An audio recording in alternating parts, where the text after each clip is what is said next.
Chapter 654. Because you are my signed artist. What's wrong with me doing this? Chun Xingyan looked at Nziheo and stared hard into his eyes, not wanting to miss any expression on his face. After a while she said weakly, "You're biased towards me, that's what Annie said. You are my signed artist, so I am biased. What is she going to do?" Nziheo said with a hint of a warlord's aura. There were some things that even he couldn't explain. Chun Xingyan looked at Nziheo in seriousness. She did not say another word. She simply let out a sob and lay down. "Go do what you need to do, I want to sleep." Nziheo originally wanted to say something, but at that moment, he had no time to relax. Outside there was a bloodbath. Chun Xingyan felt conflicted. On one hand, she was humiliated. On the other hand, she was confused by Nziheo's attitude towards her. In this world, was there really someone that would help you for no reason and be biased towards you from the bottom of their hearts? The next morning, Long Jie gave Tangning a reply. She had already made an appointment with Director Matt of the Savage Wars and had already booked a room at the Intercontinental Hotel. Apart from a few close friends in the industry, it was hard to invite Tangning to attend even major events. Yet, because of Chun Xingyan, she had personally made an appearance. If word got out, no one would believe her. After all, who was Tangning? And who was Chun Xingyan? "Do you want me to go with you?" Mo Ting asked as he put on a retro-striped suit. Tangning picked out her clothes and turned to look at Mo Ting as she shook her head. "There's no need for you to make an appearance at a small event like this. Listen, no matter when, no matter how big the occasion, I'm only worried about your body." Tangning smiled as she hugged Mo Ting from behind, even though she could only use a little strength. "Did you know? I like hugging you from behind, because it allows me to be completely buried in your broad back. It's like the most reliable wall in the world." After hearing this, Mo Ting did not move as he allowed Tangning to hug him, giving her a sense of security. The Americans aren't easy to deal with. If you have any problems, remember to give me a call. "Okay." Tangning nodded her head gently. Not long after, Tangning stepped out of the house. But at the door, she ran into Lu Che, who she hadn't seen in a few days. "You're back. Madam, get in the car. The president asked me to take you there," Lu Che said as he pulled open the car door. Tangning nodded her head and boarded the car. However, after closing the door, she couldn't help but ask, "Did you find anything useful overseas?" "No, everything is normal." When Hua Wenfeng escaped from the fire, she was actually injured and was hospitalized. When she woke up, she was quite different from before, but the doctor said that it was just a side effect. Apart from that, there was nothing else, Lu Che replied. "Fire." At this point, Tangning finally understood why Bai Lihua had been burned. It seemed their identities had been swapped from that time. But this wasn't the time to think about this problem. The person she needed to help first was Bai Lihua's daughter and Mo Ting's sister.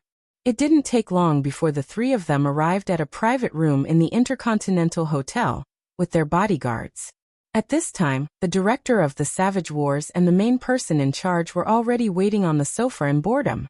Tangning. Ma was excited to see Tangning. After all, he had already heard about Tangning from quite a few people in the industry. "I never thought that I would actually get to meet this legendary woman. I'm very surprised." Tangning smiled as she shook hands with the two men and said in fluent English, "I'm also very honored. But we don't even know each other. Why would you want to see us?" Matt asked as he held his chin.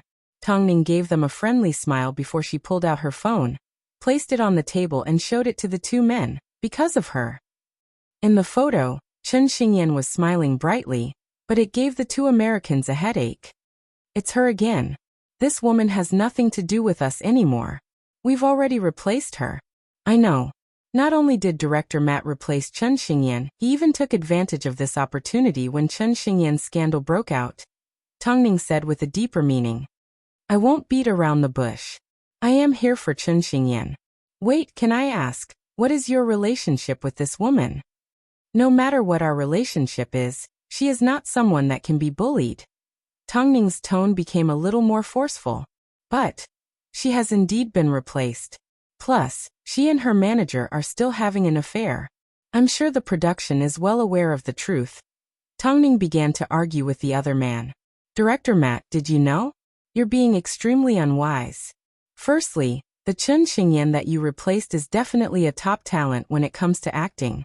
You're getting on in years and have filmed a lot of films, but I'm sure you know how many awards you've received.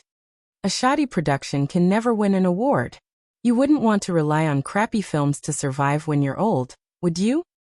Secondly, Chun Xingyan is Nziheo's artist, and Nziheo is a good friend of mine.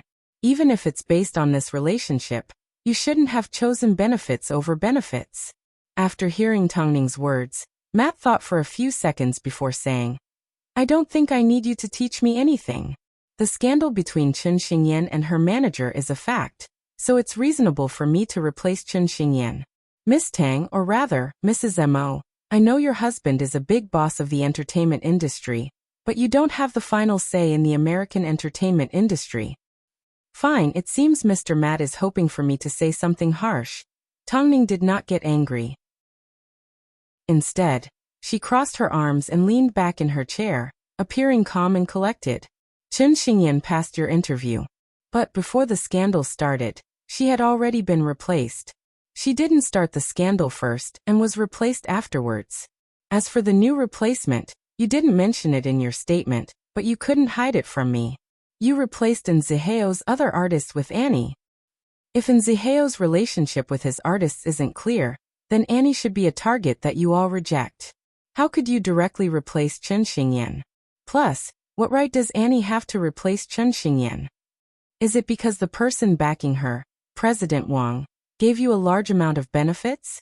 Director Matt, your agency sure is impressive. You've taken all the benefits, yet you've left the scapegoat for someone else. What a perfect way to kill someone. What nonsense are you talking about? Matt tried to defend himself with an ugly expression. You and I both know that I'm not talking nonsense. But, it's fine if you don't want to admit it. I didn't come here today to make peace with you. Tongning said gently. I simply came here to tell you what I plan to do next. You can bully anyone but Chun Xingyan. No. Chapter 655. Matt's expression turned even uglier, but he tried his best to hide his emotions. To be honest, although you are quite famous, you have received a lot of controversy. If I were to go to the US and promote you, I don't think your overseas career would be saved. I don't care. Tongning replied straightforwardly. Of course, before you achieve your goal, you need to have the opportunity to do so. You've always thought that Nziheo is easy to bully, because he is a new director with no power or influence. But, you have no idea that Nziheo has the best lawyer in the US. Do you know Darcy? Matt was a little surprised. He didn't know why Tongning would mention this person. Darcy was an authoritative lawyer in the US and had never lost a case. But what did this have to do with Nziheo? He is Nziheo's cousin. I'm sure Darcy will be able to find out how many loopholes your agency has and how many immoral things you've done for the sake of money. I'm sure Darcy will be able to get to the bottom of this when he's in the US. When that time comes, your entire agency may be destroyed. I don't know. Of course you don't know. All you care about is money, Tongning continued. Did you think he would let you off after slandering him like this? Not only did you slander him, you even replaced his artist. I'm sure the amount of hatred he has towards you is enough to force him to shut down your agency. Matt could no longer sit still. He felt like his heart was being bitten by ants. But Tongning did not stop. In my country there is a saying that goes, don't judge a book by its cover. Apart from being used on Nziheo, this saying also applies to Chun Xingyan. On the surface, she may appear to be an unknown stunt double, but, at the same time, she is the Mo family's treasure. You've offended her? That's the same as offending me and my husband. My husband and I can't stand to see the people around us get hurt. Our methods are extremely vicious. I'm sure, no matter how far away you are from the US, someone must have warned you not to provoke us. At this moment, Tongning's aura was extraordinary and intimidating. But everything that Tongning said was the truth. If anyone wanted to develop their career in the Asian film and television industry, the answer would be Hai Rui without a doubt. Was there a need to ask? Let me think. Nziheo's lawyer should be here in a few hours. Mrs. Mo. Matt was indeed frightened. His attitude immediately softened as he said, "If you have something to say, we can discuss it." "There's nothing to discuss. First, withdraw your statement and admit your mistakes. Second, get Annie out of here. Apart from that, I will not accept any refutation. Do you think this place is the same as the US where you can get whatever you want? Isn't this too much to ask? You want them to publicly admit their unspoken rules? Wasn't that equivalent to self-destruction? How is this possible? In that case, there's nothing else I can do." After speaking, Tongning stood up to leave, but Matt quickly stopped her. "Wait, Mrs. Mo, can we discuss this? Apart from the first condition, we can discuss anything else. I can get Annie out of here. I can also agree to any other condition, apart from the first." Seeing the fearful look on Matt's face, Tongning laughed and returned to her seat. "I can promise you that I won't make a move, but you need to do as I say. Tell me. I'll wait for the Savage Wars to hold a press conference. I want you to announce on the spot that Annie has been turned into trash." After hearing this, Matt made an okay gesture with both hands. No problem at all. In that case, I'll wait for your good news." "Is it that simple?" Matt asked. "It's that simple," Tongning replied. After all, she wasn't the one that was hurt. She had simply shown her face, but the person that truly wanted revenge was yet to come. Since the Americans wanted to play this game with them, they were going to play it to their heart's content. Plus, Matt couldn't prove Zihao and Chen Xingyan's innocence. At most, he would be an accomplice. The key to this entire incident was President Wang. But did a person with a status like that need her to make a move? Annie must be feeling proud right now. She thought she was about to get what she wanted. But she forgot one fact. Her status had simply changed from a newcomer to a mistress. But she wasn't the only woman that President Wang had. Across all of President Wang's mansions and hotels, he had slept with countless women.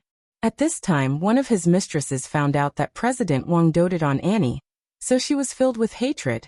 But of course, this was the best person that Longjia could use. "Babe, you're thinking too much. Annie is just a newcomer. Compared to you, she's nothing." "I don't believe you, unless you can prove it to me," the woman said as she sat on President Wang's lap. "Someone like her is obsessed with being a celebrity. For the sake of fame, she's even willing to betray her own boss. Look, didn't she sign on with me behind Zihao's back? Plus, someone like her is extremely scheming. For the sake of revenge, she tricked Zihao into her apartment. The two were obviously fine, and were simply taking care of each other when they were drunk. But look at the photos she took. She ruined Zihao's reputation. A woman like her is just for a night. I wouldn't dare to keep her by my side," President Wang coaxed as he hugged the woman in his arms. "Does that mean all the rumors about Zihao are fake?" "Of course they're fake. Annie did it to get revenge," President Wang laughed. It didn't take long before the video that only President Wang was sent to Longjia. After paying the man a sum of cash, the deal was done. After a day and night, it was finally time for the drama to come to an end. The crew of the Savage Wars had so many scenes to film. Annie had so many scenes to film, and President Wang, who had designs on her behind her back, were probably all going to die soon. At the same time, Zihao did indeed give Darcy a phone call. However, they weren't cousins.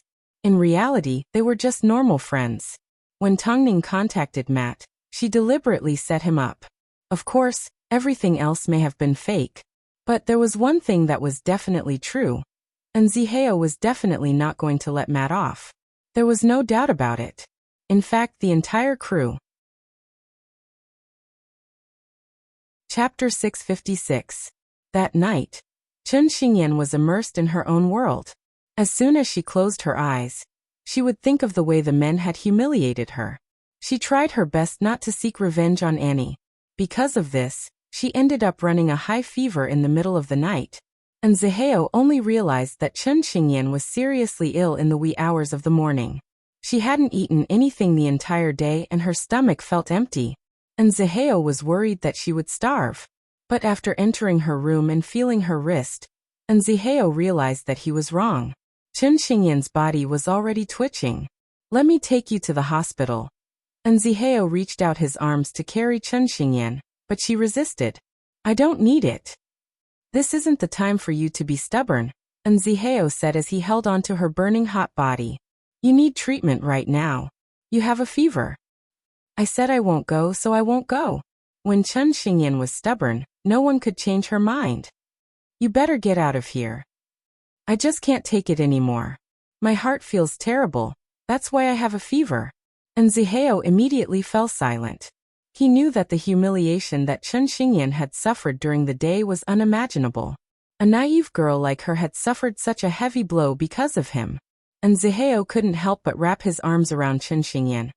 I'm sorry, it's all my fault. I don't care whose fault it is, I want Annie to pay for it. I know.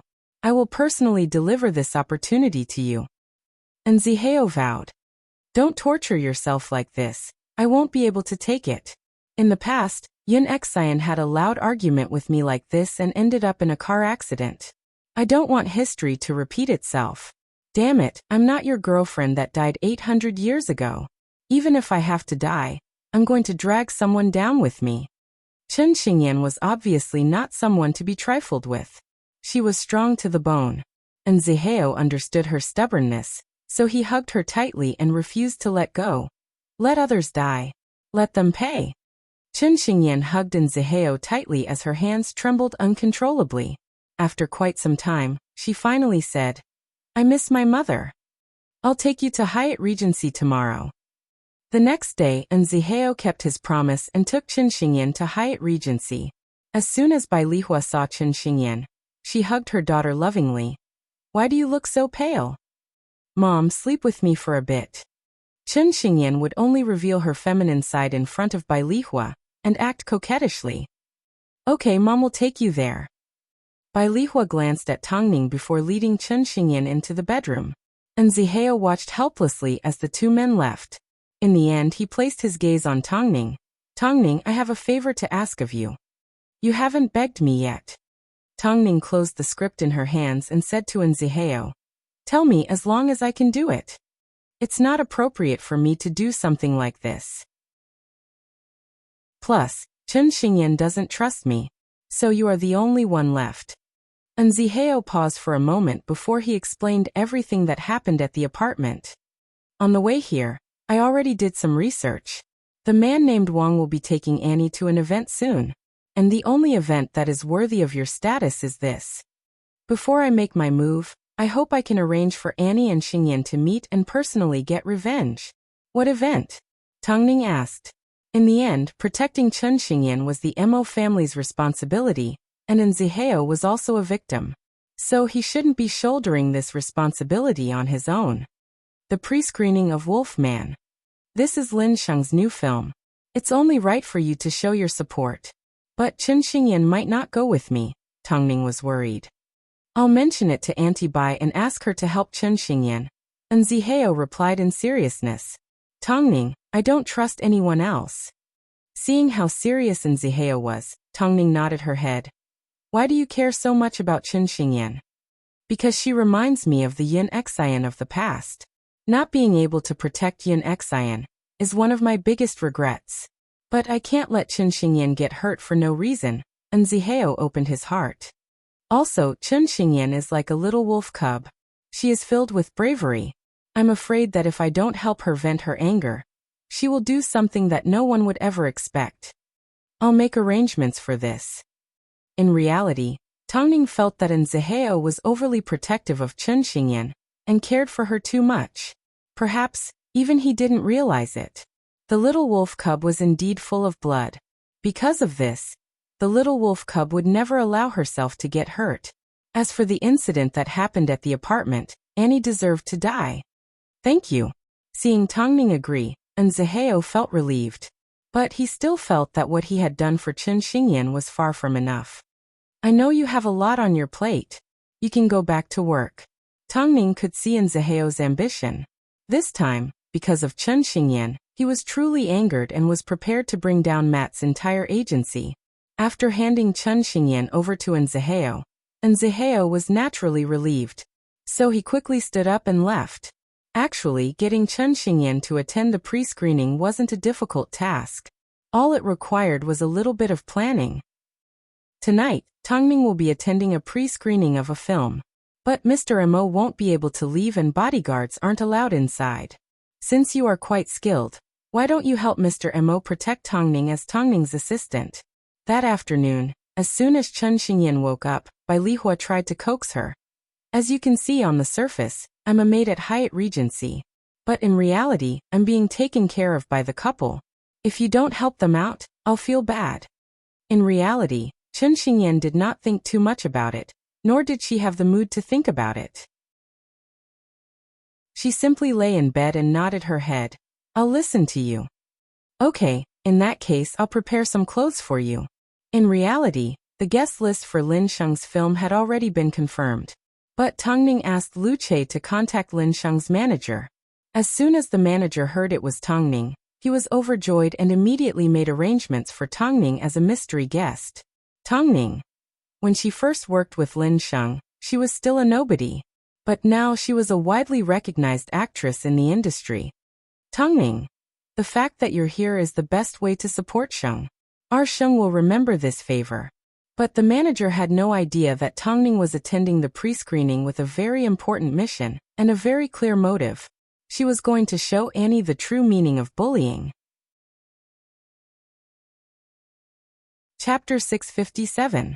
The pre-screening was to take place at 8 p.m. at Beijing's biggest cinema.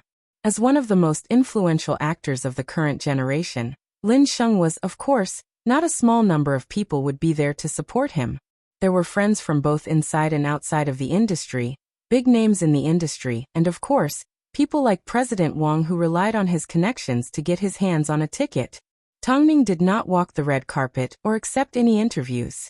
After all, she was pregnant and was a mystery guest. So, she naturally had to enter through a secret passageway.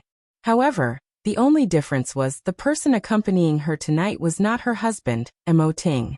Instead, it was the talented young lady, Chen Xingyan. At this moment, Chen Xingyan was wearing a black dress to match Tongning. Although she wasn't as elegant as Tongning, no one would have imagined that the body that was usually hidden beneath the loose clothing was actually so curvy. On the way to the pre-screening, Tongning spotted Chen Xingyan sitting opposite her in the van. She couldn't help but smile. With you protecting me today, I feel a lot more at ease. As long as you're not afraid that I'll cause you trouble. Chen Xingyan replied honestly. What kind of trouble are you going to get me into? Tongning teased. For example, embarrassing myself or something. Sheng Gu is my friend and can be considered my mentor. I think on his home turf, even if you cause trouble, he will still give me some face. Of course, that is if you simply hit someone and don't kill them, Tongning teased. I know you don't like situations like this and neither do I. So in a moment, you just need to follow me quietly. It will be over soon. Okay, Chen Xingyan nodded. Tongning arrived at the cinema around 7 p.m. But because she was a mystery guest, Lin Sheng's manager arranged for her to stay in a special waiting room. While Chen Xingyan was in the bathroom, Tongning turned to Lin Sheng's manager and said, I'm afraid I need you to do me a favor. Oh my Tongning, what do you mean help? We are family after all, just say the word. Lin Sheng's manager was a man with a sharp voice. He resembled an exaggerated supporting actor from a Thai drama. He was extremely fashionable, but don't be fooled by his effeminate appearance. In the industry, he was extremely smooth and thoughtful. This was another reason why Lin Sheng was able to rise to the top so quickly. Tongning pulled her manager closer and whispered something in his ear. After hearing this, the agent made an okay gesture. The person that you're going to scold must be extremely hateful. Don't worry, today's pre-screening will definitely be exciting. But won't this affect Sheng Gu in a bad way? Of course not. The manager waved his hand and winked at Tongning. This is before the show starts. Plus, a nobody like that will only be scolded by Sheng's fans. Thank you, Brother Luo. Why are you being so polite? Our Sheng used stupid to secure a lot of international resources. It could be seen that Lin Sheng's manager was a grateful person. From the script to all other aspects, Hai Rui had put in a lot of effort. Otherwise, they wouldn't have achieved such legendary results. Although Lin Sheng was a 3-time Fei Tian Best Actor, he kept a low profile. Like Bai Chendong, he did not have any international resources. Bai Chendong was a weirdo, but Lin Sheng still hoped to come into contact with more outstanding people and secure better roles. So he didn't mind going overseas.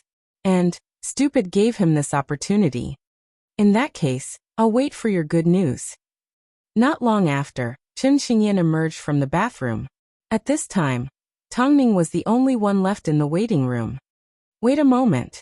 Go to the pre-screening first. Luo Gu has arranged a special seat for you. At this moment, Chen Xingyan was still clueless. So he simply nodded his head.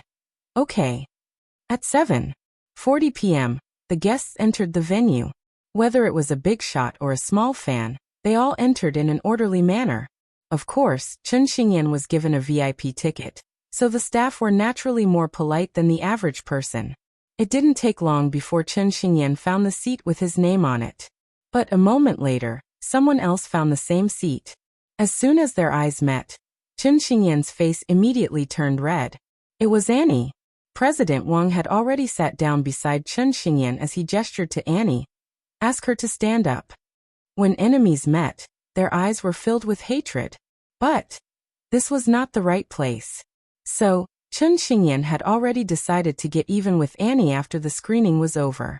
Annie did not expect to see Chen Xingyan at a place like this. As she thought back to how pathetic Chen Xingyan looked the day before, she couldn't help but laugh. You sure are persistent. Who gave you permission to enter this theater? Plus, Chen Xingyan, are you serious? You're sitting in my seat. After hearing Annie's words, Chen Xingyan glared at her coldly. She stood up and pointed to the name on the seat. Open your dog eyes wide and see whose seat this is. Annie lowered her head and looked at the name on the seat. As soon as she confirmed it was indeed Chen Xingyan, she looked at her in surprise. She then scanned her surroundings and realized there were no seats left. How was this possible? Chen Xingyan, what right do you have to enter this place? You fucking stunt double, you obviously took my seat because you wanted to get revenge on me. Get out of my way. Seeing that the two women had started a fight, President Wang immediately stood up and said to Chen Xingyan, This is my female companion's seat. Are you sitting in the wrong seat? Do you want me to call security? As soon as Chen Xingyan heard this, she laughed. Go ahead and call security. Chen Xingyan, don't refuse a toast only to be forced to drink a forfeit. After speaking, Annie raised her hand and gestured for the security guard to come over. This is my seat, but it's been taken by her. As soon as the security guard saw this, he immediately apologized. Sorry, let me verify it. Hurry up, Annie urged. She didn't want to stand there for too long. It was too embarrassing. As for President Wang, he directly dragged Chen Xingyan out of her seat, removed her name from the seat, and placed Annie on top. Chen Xingyan looked at Annie, who had a smug expression on her face. However, at this time, the security guard that had just left ran back and apologized to Annie. I'm sorry, this is indeed Miss Chen's seat. Could you please return it to her? Annie's face immediately turned green and white. But where's my seat? Annie asked. Get the person in charge to come here. I'm sorry, but our person in charge has already said that. Firstly, the seats are prepared for VIPs and Miss Chen is our VIP. As for Miss Annie, I don't think you have the right to see our person in charge. Chapter 658. What do you mean? Annie asked with a pale expression. Miss, this is Lin Sheng's pre-screening. Everyone here is a big shot in the entertainment industry. Forgive me for being straightforward, but what is your identity? The security guard asked. Fine, I indeed have no identity. But what about her? Annie asked as she pointed to Chen Xingyan. Does she have an identity? Of course Miss Chen has an identity. She is representing Lin Sheng's good friend, Tongning. Since she is representing Tongning, she is also Lin Sheng's VIP. If Miss N doesn't return her seat to Miss Chen, I will have to call security to clear the venue. Annie glared at Chen Xingyan, but she had no choice but to stand up from her seat. Here I was thinking. It turns out, Tongning was indeed on good terms with you. But if Tongning really treats you well, why hasn't she helped you clarify your scandal? If Tongning really treats you well, Why hasn't she introduced you to some good people? Actually, this seat was originally prepared for Miss N. But since Miss Chen is attending, it naturally belongs to Miss Chen, the security guard said politely. This is how Miss Tang treats Miss N, the head of security said politely to the group. It turned out this seat originally belonged to her. But Tang Ning actually snatched it for Chen Xingyan. She was getting revenge. Tang Ning was getting revenge for Chen Xingyan. Chen Xingyan was also stunned. She never expected that this was all arranged by Tang Ning. It turned out, this was Tang Ning's motive for attending the pre-screening. In that case, where should I sit? Annie asked as she held back her anger. Don't tell me you want me to sit on the floor? If Miss N wants, you can do that. Of course, there are platforms at the front and back of the theater. I think Miss N can give it a try. You guys have gone too far. Annie yelled in a loud voice. I'm sorry, but our security guard has already said that we are bullying you. The security guard said with a smile. The person in charge said with a smile. If Miss N can't stand it, you can choose to leave. Annie's hands had already turned white as she gripped her bag tightly. It was obvious how much force she was using. She had already signed with a new agency and hooked up with President Wang. But who would have thought, when it came to the entertainment industry, President Wang could only watch as she was bullied and couldn't do anything to help. No, I won't leave like this. In that case, please go ahead.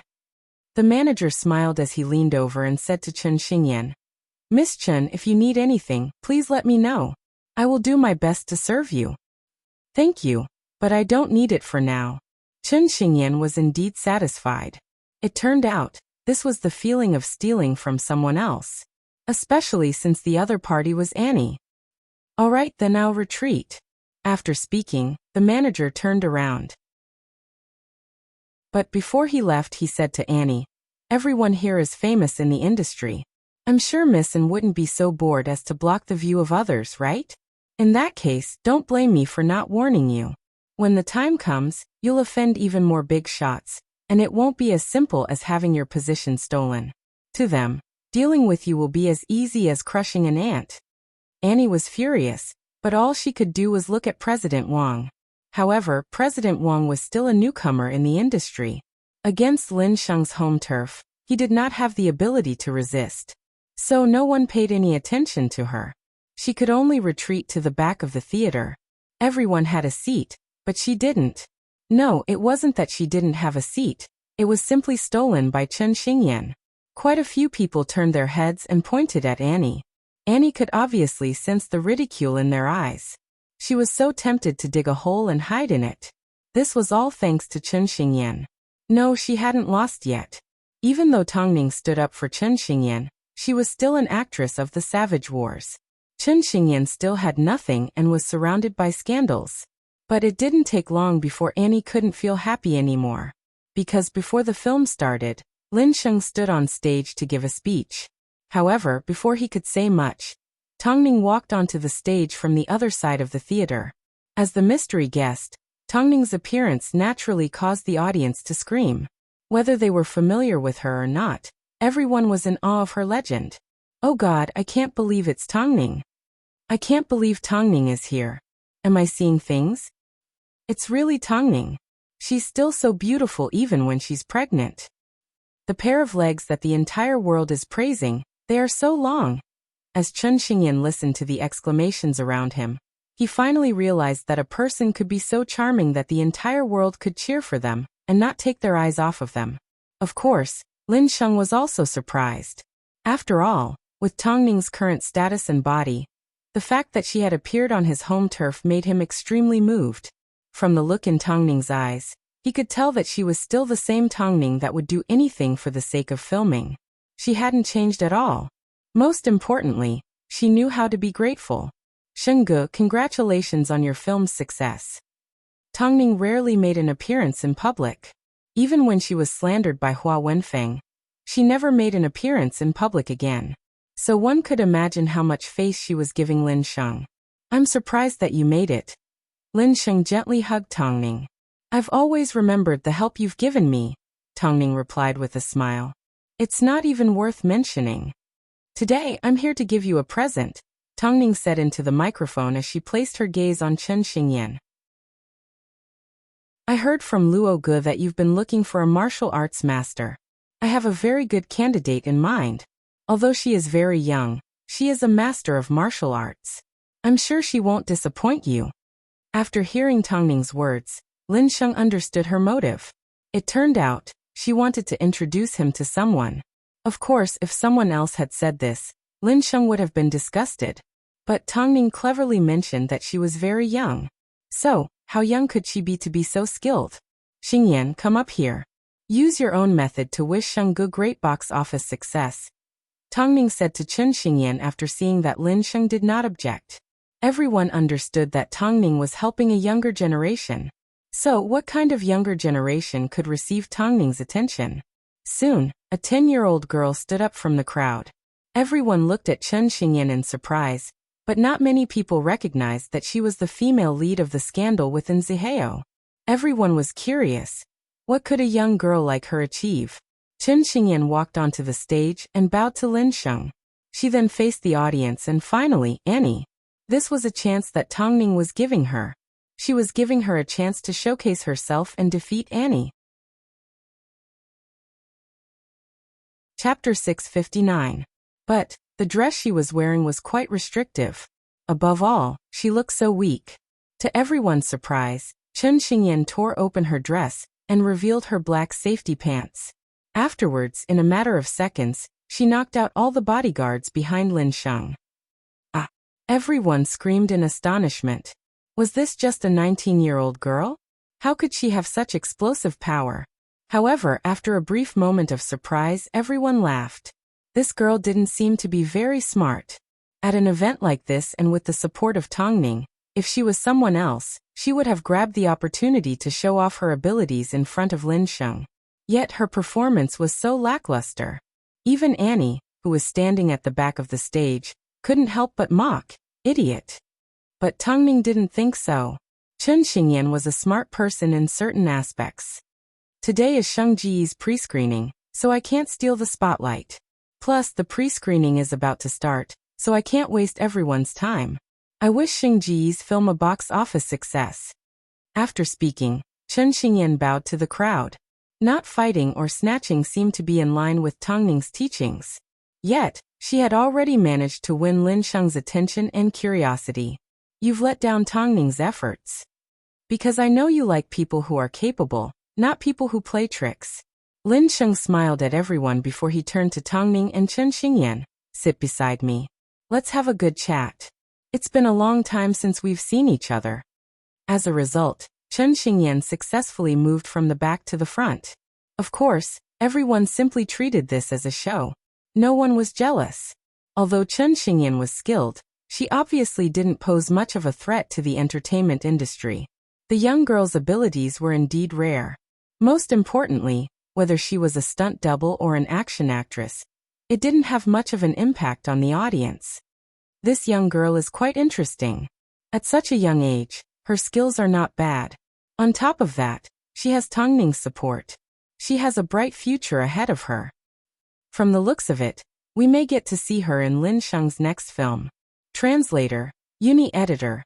Uni the audience in front of the screen were already in a heated discussion about Chen Xingyan. As a result, Annie couldn't help but feel a little jealous.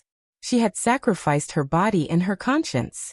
In the end, she would rather have a friend like Tongning that could help her reach the heavens in a single step. No, she hadn't lost yet. The production team of the Savage Wars would soon announce that she was the female lead villain. She firmly believed that was her starting point. What's going on? You never do things like that. As soon as Lin Sheng saw Chen Xingyan sitting on his left, he leaned over and whispered into Tongning's ear, a very important person. Brother Sheng, both you and I have been slandered and ridiculed, let alone drenched in urine. Every time I think about this, I feel that if I don't help this child, I will feel very uncomfortable. This industry is filled with bloodshed every day, but we still need to maintain our own character. After Lin Sheng heard this, he nodded his head. This is exactly what makes people admire you. This child is not bad. But, are you sure she will live up to your expectations? Whether she lives up to her expectations or not, we can talk about it after she gets her revenge. Tongning turned her head and pointed to the person standing at the back with her chin. No wonder. I thought I didn't arrange enough seats. It turns out, it was all your doing. Is that the culprit? If I didn't see it, it would have been fine. But it happened right beside me. As you know, I can't stand to see things like this, so I had to clean it up. Strangely, as long as they were Tongning's friends, they couldn't help but share the same hatred. Tongning hated Annie. Even Lin Sheng felt a sense of disgust towards her. Don't be too harsh. As you know, this is my place. Don't be polite. As for the young master, I think I'll find someone else. Otherwise, won't Zihao be angry? Lin Sheng finally realized who Chen Xingyan was, and remembered her relationship with Zihao. If Xingyan is really placed with you, he would be more than happy. How could he possibly be angry? The couple looked at each other and smiled. At this time, Chen Xingyan couldn't help but run to the bathroom. However, the bathroom was already bustling with noise. I just remembered. Isn't Chen Xingyan the stunt double that's currently rumored to be in a scandal? No wonder Tongning stepped forward. She has a good relationship with Zihao. That's true. But hasn't everyone in the industry been talking about Tongning and Zihao's illicit relationship for a long time? Isn't this relationship a bit too messy? It makes me speechless.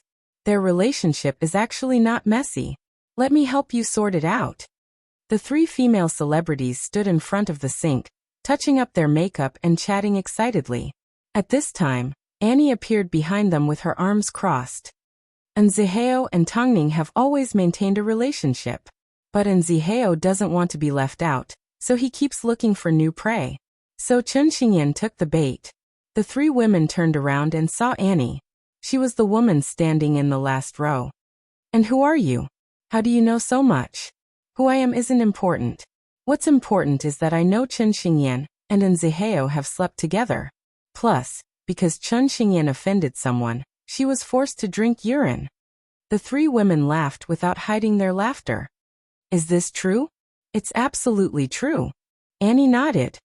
She was surrounded by a few men. Don't tell me. She was raped by that? The three women asked nosily. Who knows? She's a rotten bitch to begin with. At this time, the bathroom door suddenly swung open. Before anyone could see who it was, they simply watched as the woman grabbed Annie by the hair and pushed her into the sink. Everyone was shocked by the woman's actions. They quickly hid to one side and did not even dare to take a deep breath.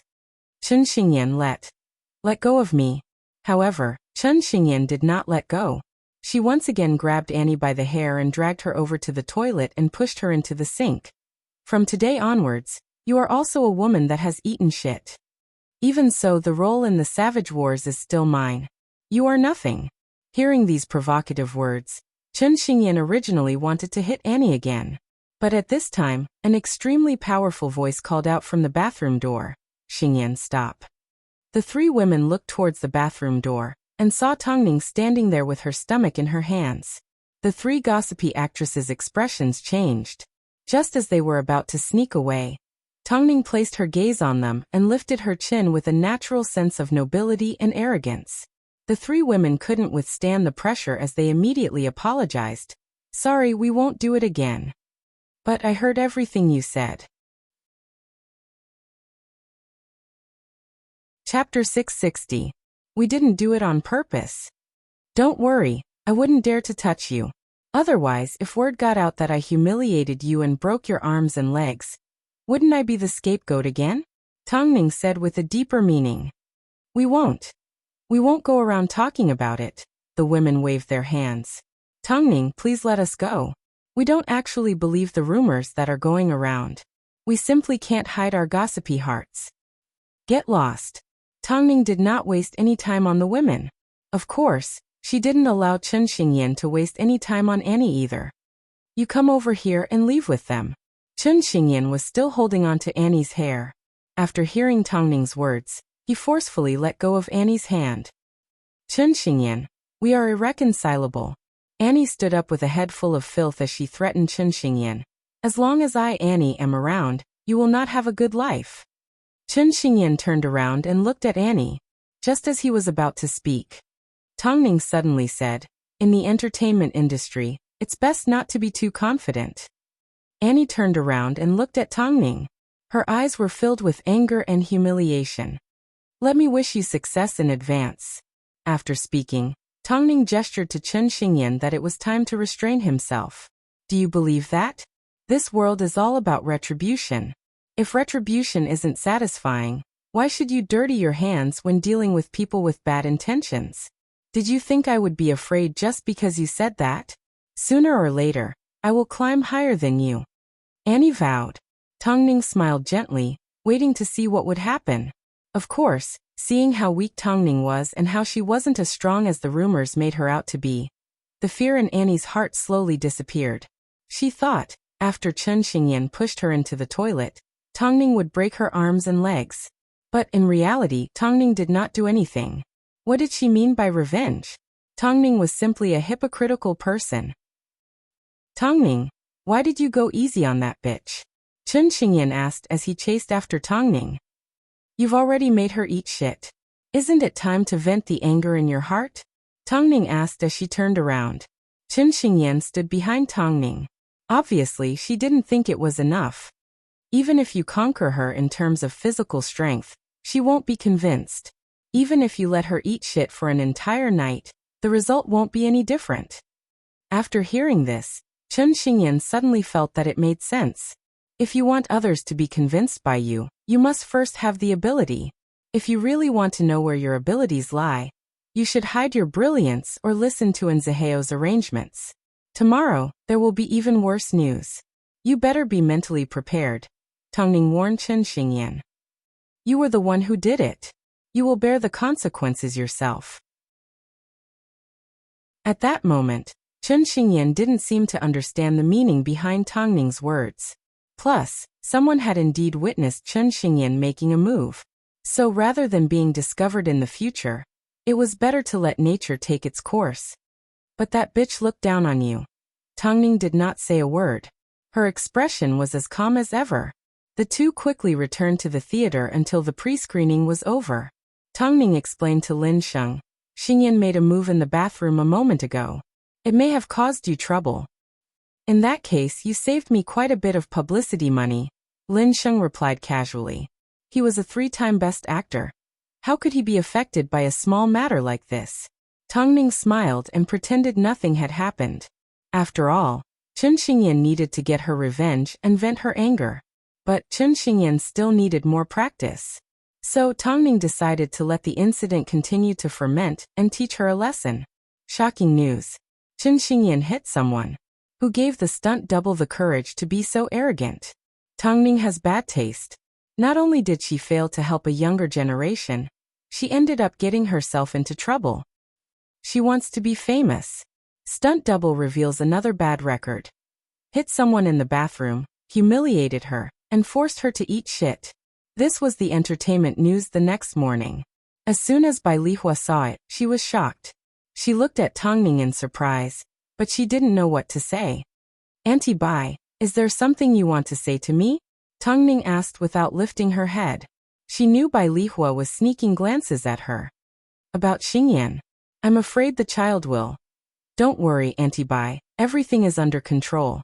Actually, if you looked at the news carefully, you wouldn't notice that Tongning was mentioned in the article. Basically, it was a retelling of the truth. What is Tongning thinking?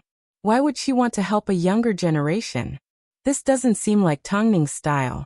How could Tongning not be able to handle a situation like this? The internet was already in a heated discussion. In the end, everyone had two opinions regarding Tongning's handling of the incident. The first was that it wasn't that she didn't want to get revenge, but that it wasn't the right time yet. The second was that Tongning had really gone crazy from pregnancy and was slowly losing her aura in front of the public.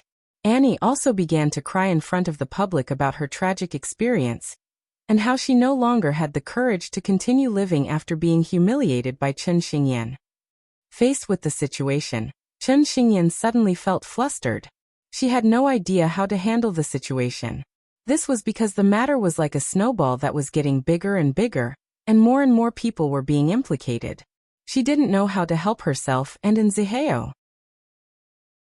Worst of all, Tongning was also dragged into the mess and everyone was scolding her for being pregnant. After seeing the news, Chen Xingyan thought for quite some time. In the end, she gave in Ziheo a phone call. I want to work. I want to take a role as an action actress. It would be best if it's a big film. I can handle hardships. Why do you suddenly want to work? And Ziheo asked. Is it because you want to escape? If I wanted to escape, I could have just left. Chen Xingyan explained anxiously. It's because I think it's time for me to change. Only if I receive a better job offer than Annie, would it be a real blow to her. Who do you think would still want you? And Ziheo asked. Oh. Chen Xingyan lowered her head in disappointment. Wait, I'll help you fight for a job. But you need to work hard. I will. At this time, Annie was still being interviewed by the reporters. Tongning really didn't bully me. She was the one that stopped Chen Xingyan. She's actually not as scary as the rumors make her out to be. This time, Annie did not slander Tongning. She simply described Tongning as a retarded person that no longer had the ruthlessness and elegance she once had. She seemed to be very pleased with herself. I think President Mo must be helping her from behind the scenes. Are you referring to the reason why she has gotten to where she is today? The reporters couldn't help but help Annie perfect her story. They wanted to watch a good show. From what I know, Tongning is not such a gentle person. Chapter 661. Director Matt watched Annie's interview through the screen. He rubbed his chin with his right hand, looking like he was deep in thought. Director, why don't we ignore Tongning's threat? No. Director Matt waved his hand at his assistant. That's not how things should be. But everyone is saying that Tongning is just a paper tiger. No. Director Matt repeated. Don't be fooled by the surface. This move was probably made by Tongning herself. I've never seen such a realistic entertainment news report. Even their stance was clearly stated. Don't entertainment news only care about the results? With such a good topic, why didn't they exaggerate it to attract the attention of the audience? I can't possibly offend Hai Rui and Tongning over a small-time actress. It's unreasonable. After the assistant heard this, he felt it made sense. This Annie really didn't know her place. Seeing that Tongning hadn't made a move yet, she thought Tongning was afraid of a small character like her. Where did her confidence come from? This Annie sure is brainless. Inside Hyatt Regency, Long Jie was in a good mood because Lu Che had returned. So, she was enjoying the show that was going on. However, this move of yours is quite a big blow to Chen Xingyan. I'm sure she's feeling guilty right now. It's about time you stopped. I even thought of a series of ways to help her vent her anger. In the end, she went straight to the bathroom and gave her a beating. She completely ignored me and Lin Sheng. How could I possibly let her off easy? Forget about me, that was Sheng Ji's home ground. Luckily, Sheng Ge didn't blame me. You make it sound good. I refuse to believe that you didn't know Chen Xingyan pushed Annie into the toilet. You simply want to see Chen Xingyan pay back a tooth for a tooth. But that brat was quite cool. She actually threw someone into the toilet. How creative. Not only did she push someone into the toilet, she even said, you can be considered someone who has eaten shit before. Tongning rolled her eyes at Long Jie. She didn't know whether to laugh or cry. Who did Chen Xingyan's temper resemble? Really? Haha. Long Jie rocked back and forth in laughter. What a genius. Tongning was helpless as she couldn't help but laugh. It's fine as long as it's not bad. I really want to see Annie's frustrated face now. I won't get tired of seeing her face being slapped even after 100 years. Although Long Jie had heard Annie's joke, she still hoped Tongning would clarify the matter as soon as possible. After all, Annie was at the peak of her arrogance. Now was the perfect time. What's so difficult about that? In reality, Tongning had indeed arranged this entire show. It was a simple scheme. How hard could someone like Annie be to deal with? Last night, although there were indeed eyewitnesses that witnessed Chen Xingyan hitting someone, none of them had the guts to expose the truth. So the person that leaked the news was indeed Tongning. What she revealed was what she saw with her own eyes. Then, there's more to the Violence Gate incident. I didn't know that the one being beaten deserved it. The truth about Annie being flushed down the toilet is all here. Just after noon, the news released a new piece of information. It turned out, the witnesses had stepped out to speak. Firstly, they admitted they were in the wrong for gossiping in the toilet. Then they heard Annie slandering others and slandering Tongning, which led to the disaster. She said that Chen Xingyan is a slut, and that she was forced to drink urine. As a result, the media understood why Chen Xingyan had said that she had also eaten shit. I think there's a huge grudge between the two. Plus, since Annie mentioned it, it's possible that she was the one that arranged the incident. So if I was in Annie's shoes, I wouldn't have been able to hold back and hit her. In that case, what did Tongning say at the time? The reporter asked. Tongning, what did she say at the time? Karma must be bad. The group thought for a moment before replying confidently. Actually, Annie's mouth is too cheap. Plus, we witnessed the entire process with our own eyes. There were no punches or kicks as she claimed. Annie simply pressed her down a little. That's the truth. We can't stand the criticism in our hearts. I hope everyone can forgive us. It was precisely because of the clarification of these few witnesses that the public opinion was biased in an instant. Originally, everyone was scolding Chen Xingyan for being stupid, but after hearing their clarification, they suddenly felt that Chen Xingyan was just an impatient newcomer in the entertainment industry. Although being violent isn't right, there's nothing wrong with pressing down on her. It's no wonder that her mouth is being pushed down the toilet. All I want to say is well done. Annie had cried so many times and put in so much effort to put on an act. Who would have thought, in just half a day, the tables would be turned? Not only that, everyone found out that she had hired someone to humiliate Chen Xingyan.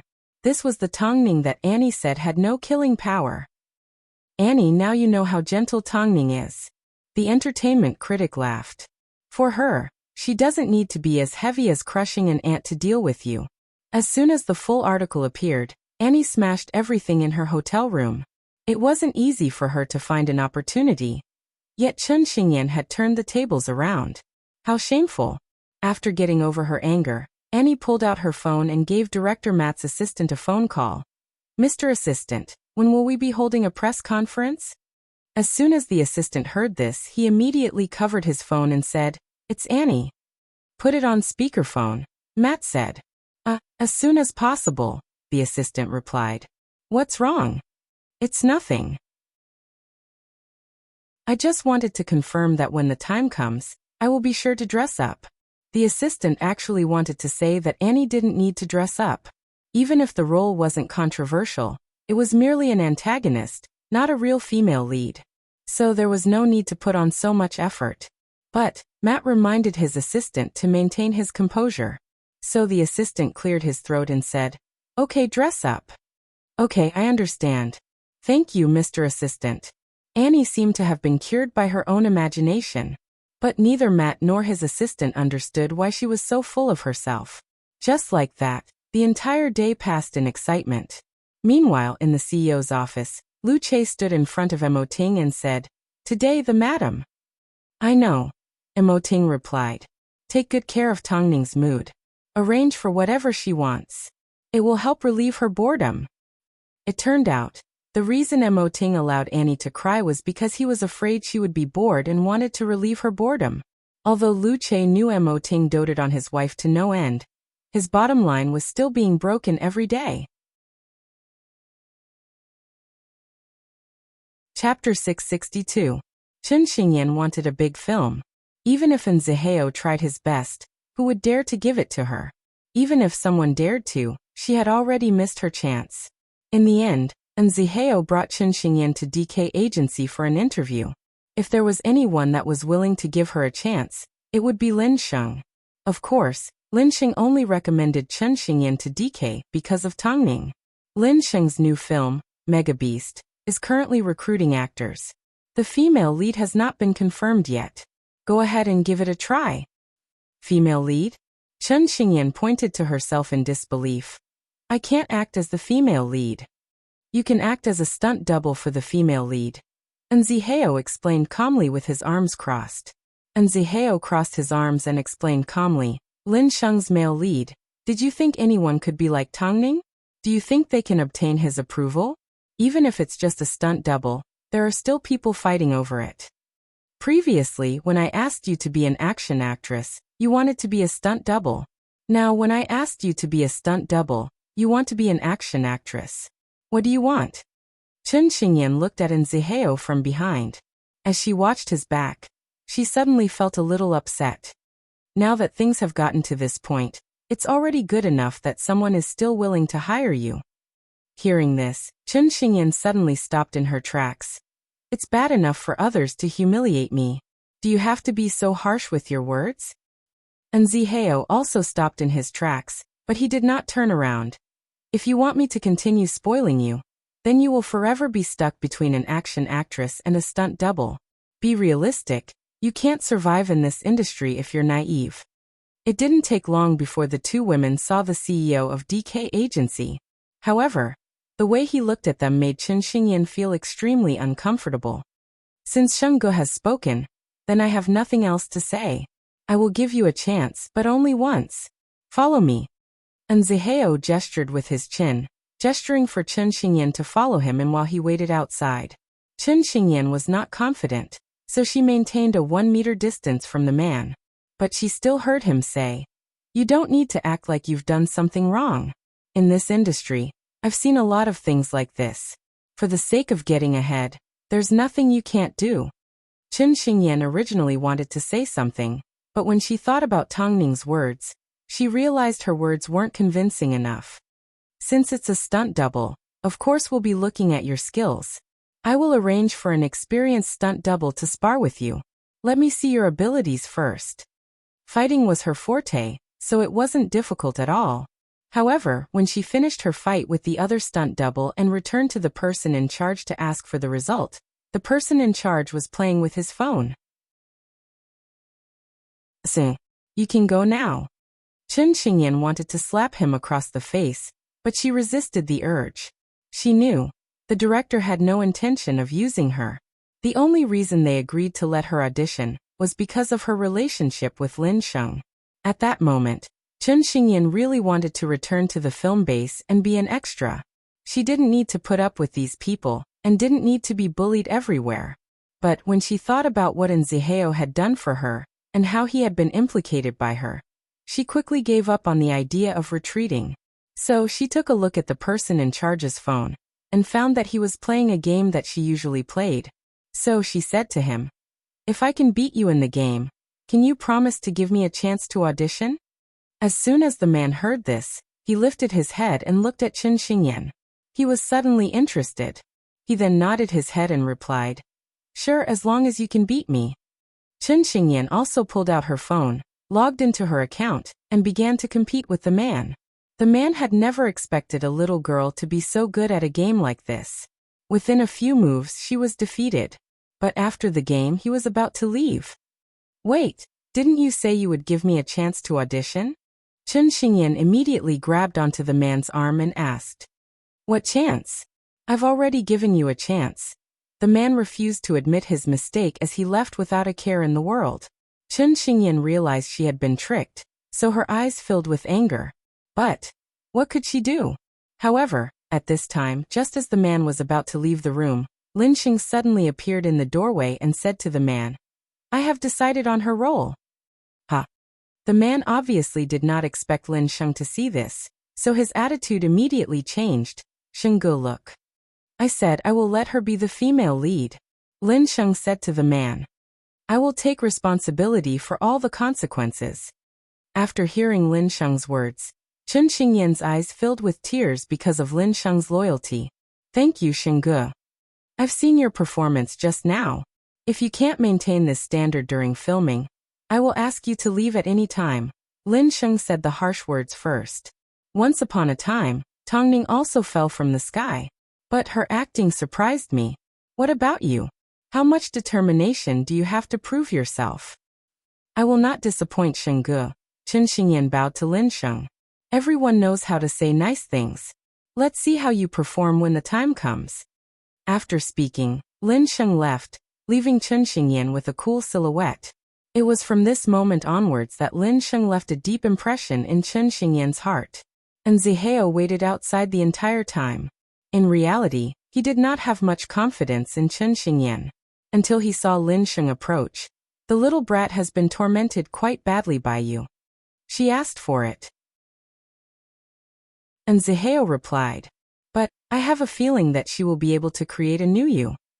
Lin Sheng shook his head as he patted Zihao on the shoulder and turned to leave. Of course, judging from Lin Sheng's expression, Zihao could tell that Chen Xingyan had successfully secured the role. However, he never expected Chen Xingyan actually secured the role of female lead. The reason Lin Sheng had the right to speak was because he was the producer of Mega Beast. Lin Sheng is very strict with everyone. If you have the slightest dissatisfaction with him, he will definitely kick you out. Of course, he is also a very good teacher, and Zihao explained to Chen Xingyan. Remember, this is your only chance to prove yourself. Don't let Tongning pay the price for your reckless behavior. Chen Xingyan was like a hurt child the entire time. Ever since that incident, she had become a lot quieter than before. If you had signed a more obedient person, things would have been a lot easier.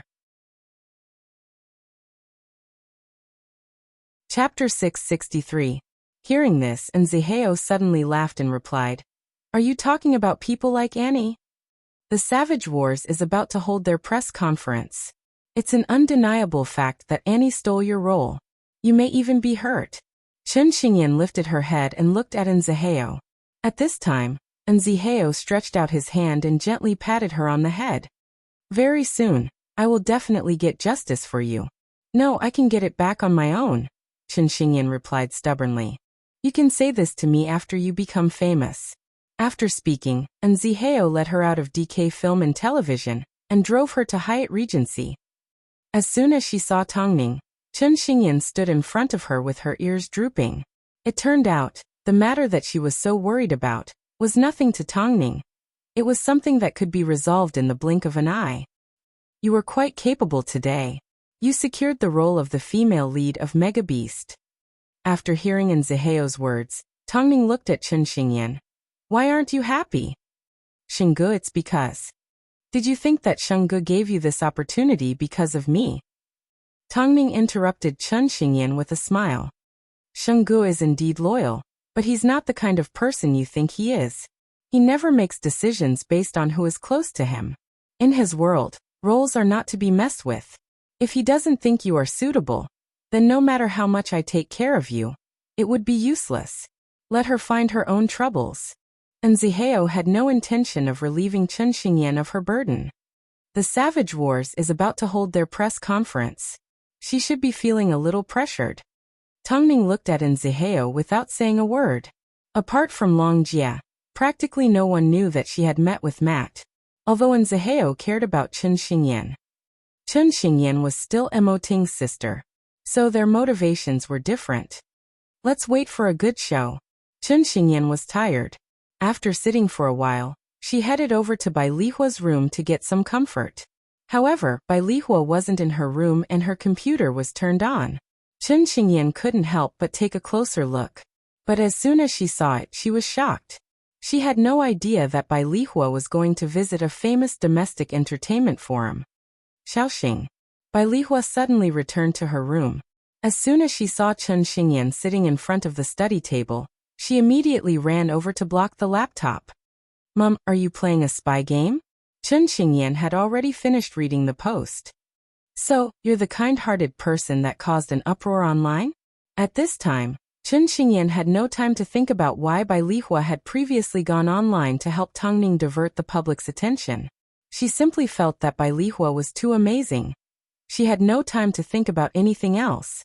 This included why Bai Lihua did what she did and why she said what she did. Mom is just trying to help. Bai Lihua tried to cover up. No, wait, when the incident with Tongning was revealed, you didn't even know her. Actually, Mom is a fan of Tongning. Bai Lihua went further and further away from the topic. I just can't stand seeing people slandering her, so I registered a username and made it up. I never expected it to have such an effect. Don't go around spouting nonsense. Browsing the forums is Mom's only hobby. I didn't expect you to be a hardcore fan. You really hit it well. Bai Lihua broke out in a cold sweat. If Chen Xingyan continued to question her, she wouldn't know how to respond. After all, if Chen Xingyan found out the truth, she would probably grab a knife and chop Hua Wenfeng up into pieces the next day. Bai Lihua couldn't take this risk. Before she defeated Hua Wenfeng, she couldn't let Chen Xingyan find out about her true identity. Chen Xingyan did not overthink it. After all, in her subconscious, Bai Lihua was just a normal woman. It was impossible for her to have anything to do with a wealthy family. So she believed everything that Bai Lihua said. In fact, Bai Lihua's ability to use the internet to secretly help Tongning was quite miraculous. Don't tell Xiaoning, I'll be embarrassed. Don't stress it. I understand.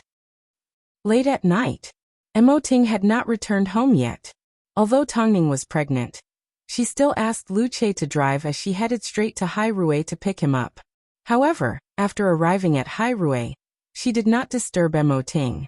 Instead, she slept in the waiting room and waited for him. Madam, I've heated up a glass of milk for you. The secretary outside said gently. It seems President Mo has been a little busy lately. The agency has a few newcomers that are quite popular and have a lot of new plans. Do you want me to notify the president? No need. I'm just a little bored waiting. You can keep me company for a while, Tongning replied. What would you like to know, madam? Is there anything interesting? Tongning asked. Nothing interesting. A couple of days ago, the agency signed a secret weapon. The secretary replied after thinking for a few seconds. The secretary thought for a few seconds before replying. It seems she is extremely talented, beautiful and has a great figure. Apparently, this newcomer is only 22 years old and has already written many popular songs. On top of that, she is also a scriptwriter. The currently popular palace drama, Luanfeng, was written by her. In the future, the agency will definitely put in a lot of effort to groom her. But when she realized Tongning wasn't interested, she simply laughed. Of course, you are still the president's biggest treasure. But who knows, you might end up acting in her script. That would definitely be interesting. While the secretary was talking, Emoting had already stepped into the waiting room and looked at Tongning. Why aren't you being obedient? Ha! I'll excuse myself first. The secretary immediately stood up and left as soon as she saw Emoting. Tongning wrapped her arms around Emoting's neck and said, I heard a lot of interesting things from your secretary. Apparently, the agency signed a secret weapon. Feng Yu is in charge, Emoting replied. Dealing with artists is now his responsibility. Aren't you afraid he'll take his artist and jump ship? Tongning blinked. First of all, he needs to be able to afford the penalty. Emoting helped Tongning up. It's already been 7 months. Don't do anything that will make me worry. How is it dangerous to pick my husband up from work? Tongning asked as she hugged Emoting. I miss you. Our baby also misses you. Let's go home. Emoting wrapped his arm around Tongning's arm and left the underground car park. However, he had no idea that behind him, 2 women had also entered the underground car park. Is that Tongning?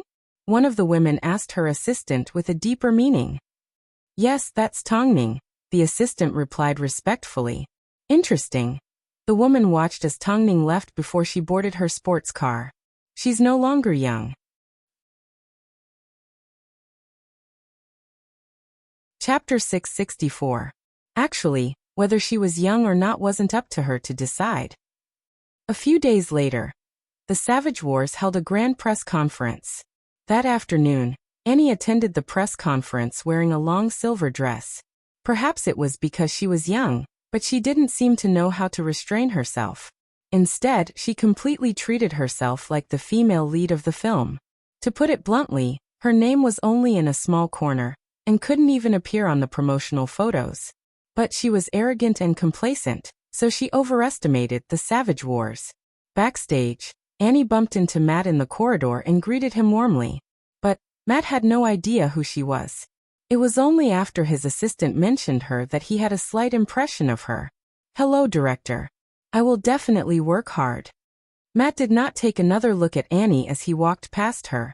After a few steps, he finally asked his assistant, "Why do I still see this woman?" "Director, you told her to dress up." "Yes," I agreed. Matt waved his hand and shoved his right hand into his pocket. "How troublesome." "Hurry up and get rid of her," Matt said impatiently.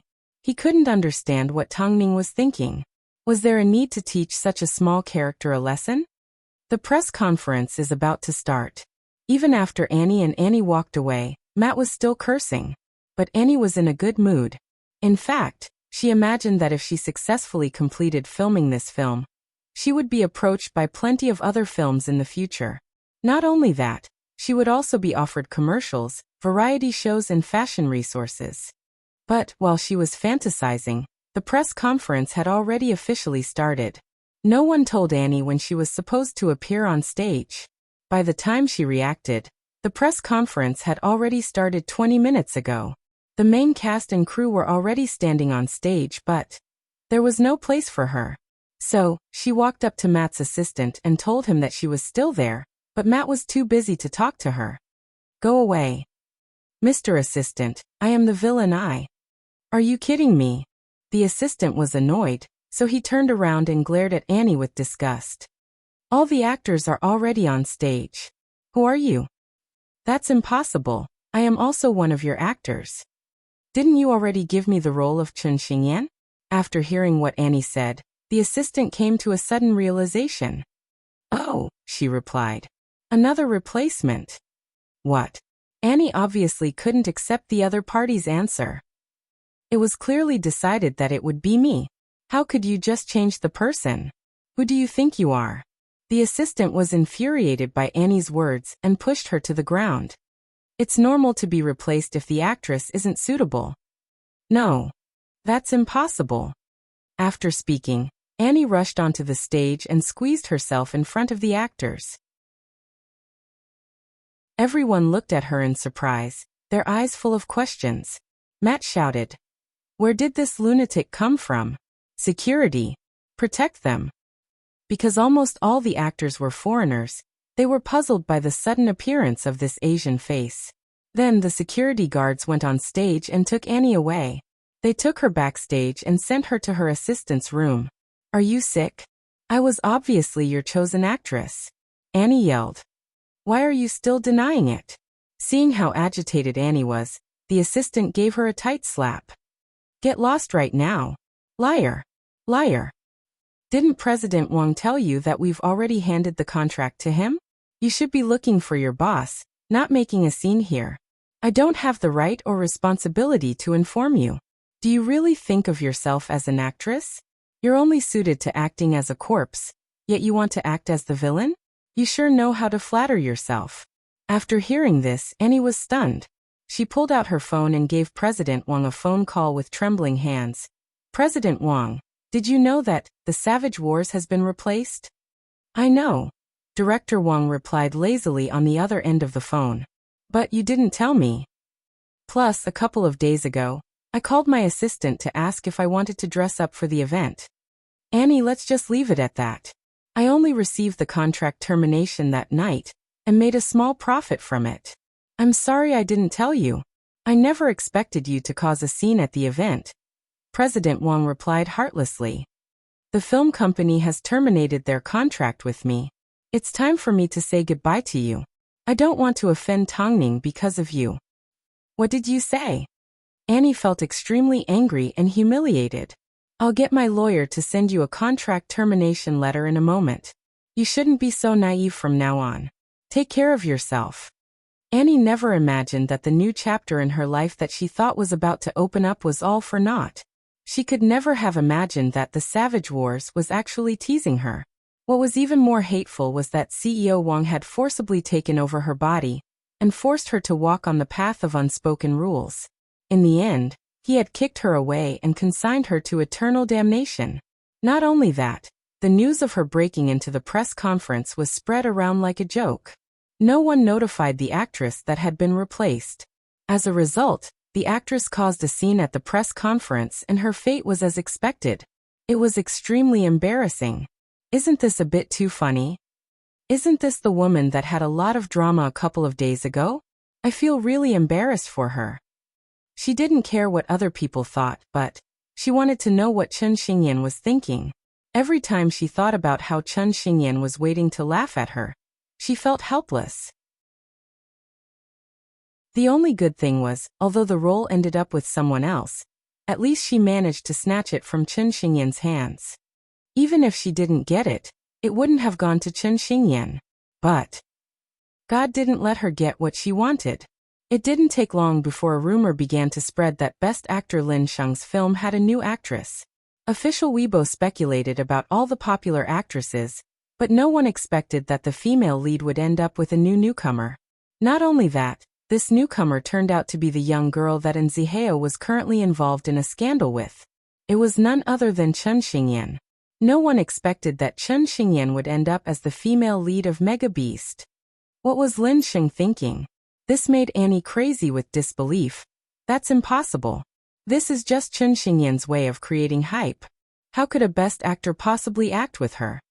But when the reporters interviewed Lin Sheng and asked him about Chen Xingyan, he simply replied, "Nothing is impossible." In other words, he admitted that the public's speculations were true.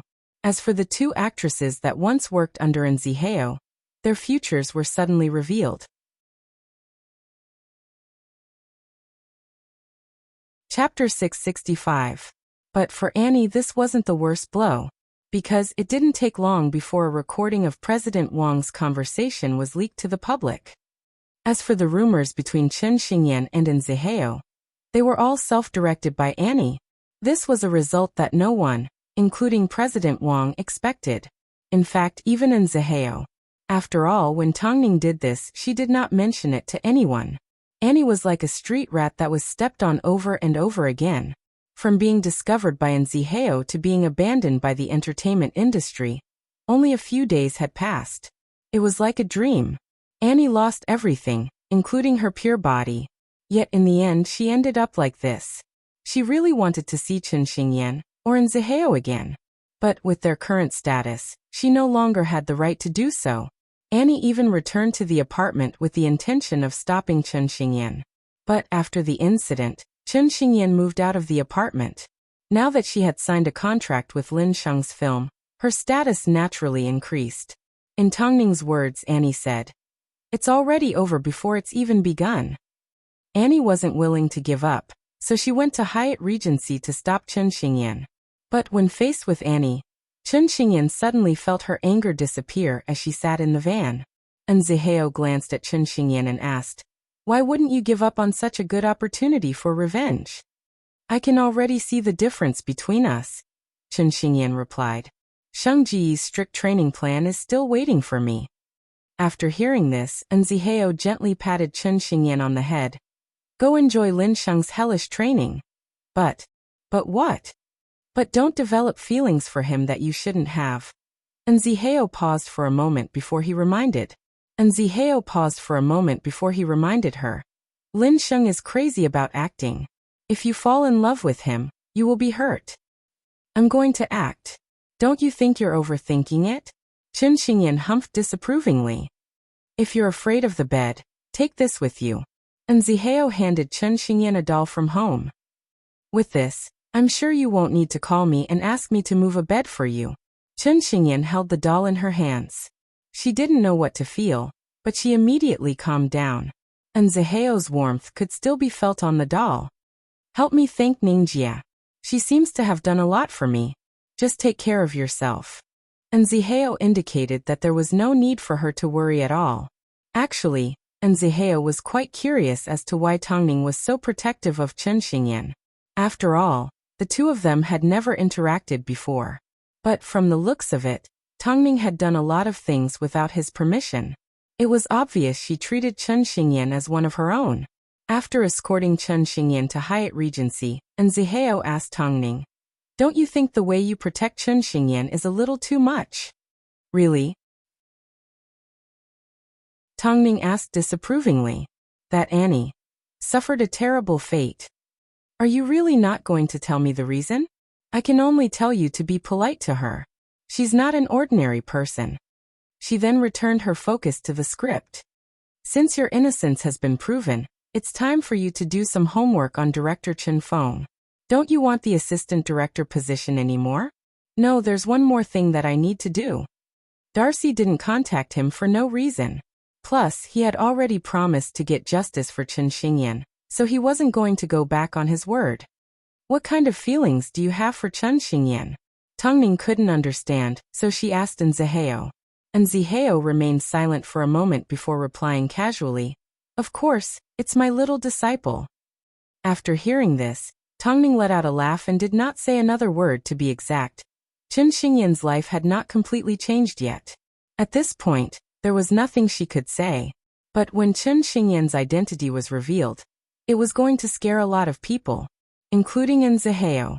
If Zihao found out that the person he was trampling on was actually the heiress of Hai Rui and Mo Ting's sister, the scene would definitely be interesting to watch.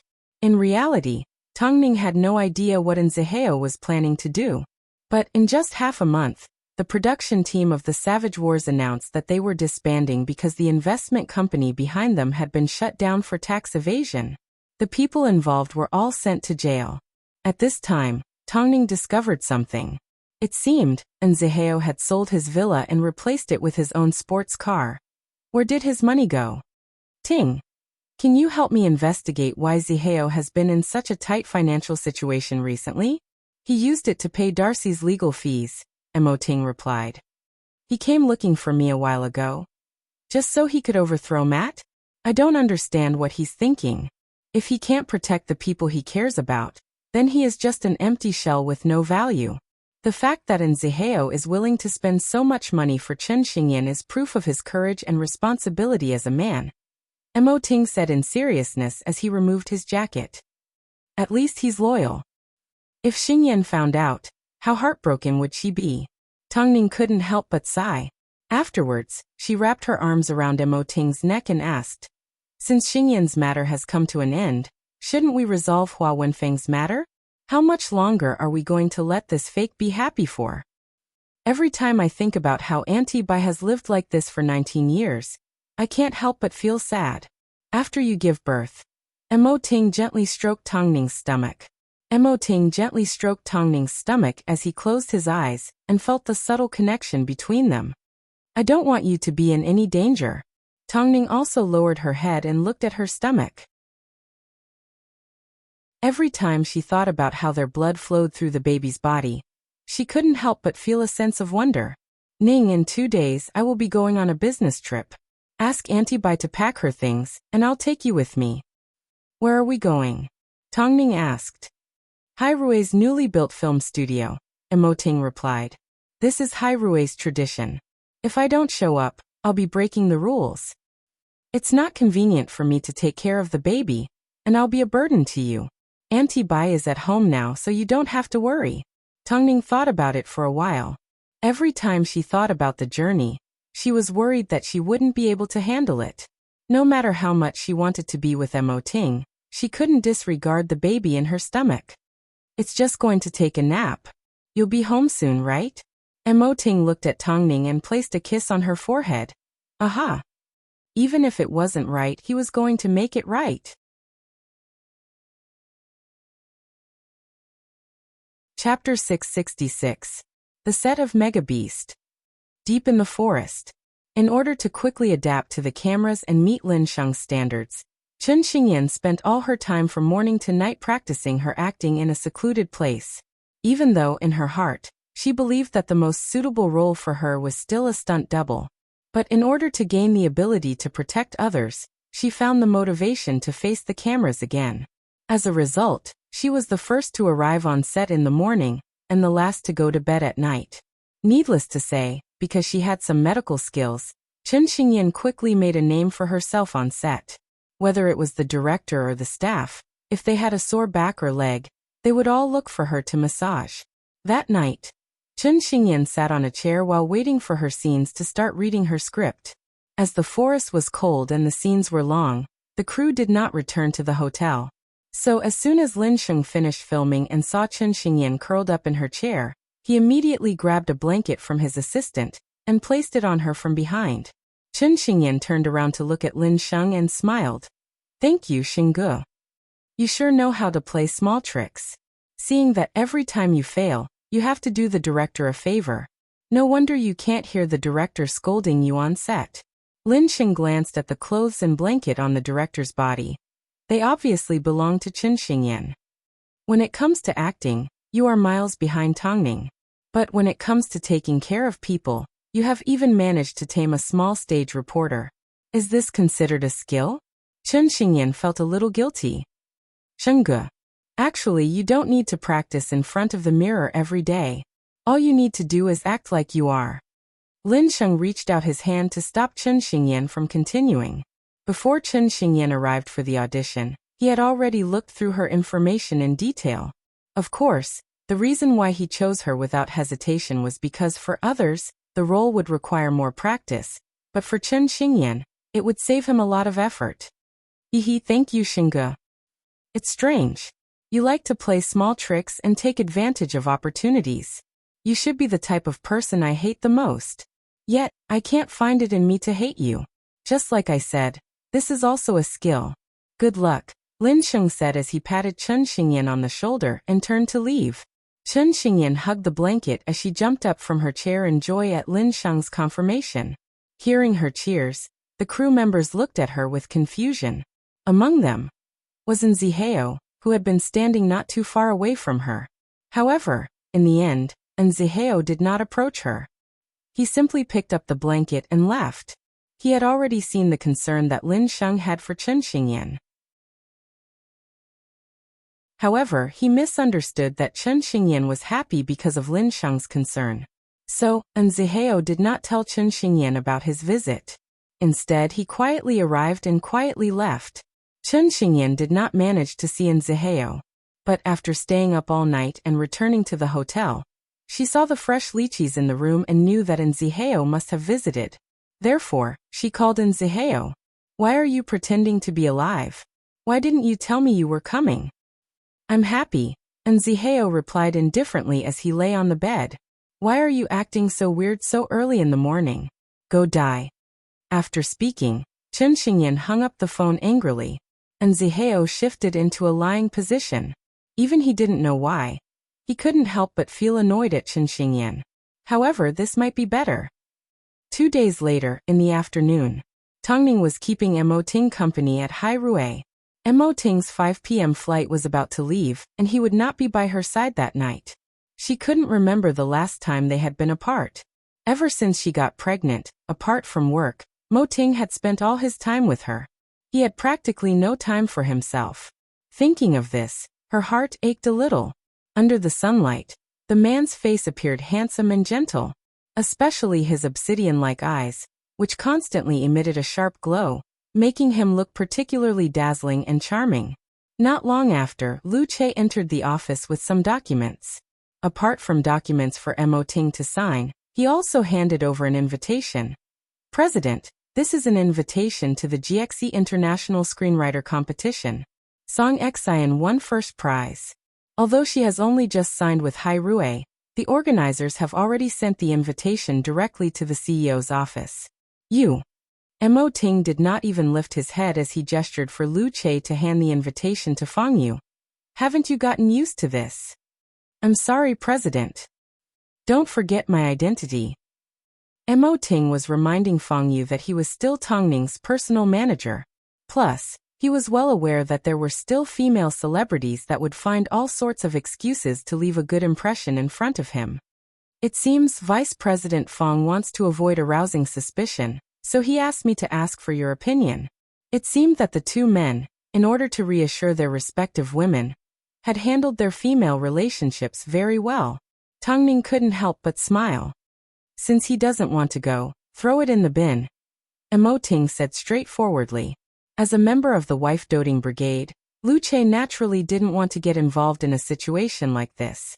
So he threw the invitation away. This is the first time I've seen you deal with something like this.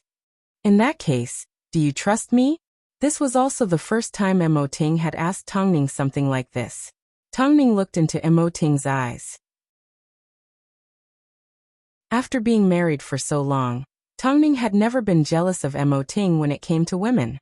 After all, Mo Ting had never done anything that made her uncomfortable. For example, in front of her, Tongning did not respond, but Mo Ting already knew the answer. Above all, Tongning knew that Mo Ting only left Hai Rui as soon as it was time to board the plane, so he could spend a little more time with her. Who is this Song Xian? Tongning asked Lu Che after Mo Ting left. As Lu Che escorted Tongning to the underground car park, he replied, "She's the artist that the agency recently signed." Is she the secret weapon? Lu Che was stunned for a second before he nodded his head. The madam is indeed well informed. This artist is indeed talented. She has just won an international screenwriting award. As they spoke, the couple arrived at the underground car park. However, just as Tongning stepped into her car, a confident voice suddenly sounded from behind. "It is my honor to be asked about by the famous Tongning." Tongning turned around to find a woman with long, wavy hair dressed in a black trench coat standing behind them with a wild aura. She was, after all, an artist from Hai Rui. Every aspect of her had her own unique charm. Tongning did not say a word. To be exact, she didn't like people being too familiar with her. Of course, the woman looked at Tongning with great interest. After quite some time, she finally said, "But I must say you are getting old. After you give birth, will you only be able to take on milk powder commercials?"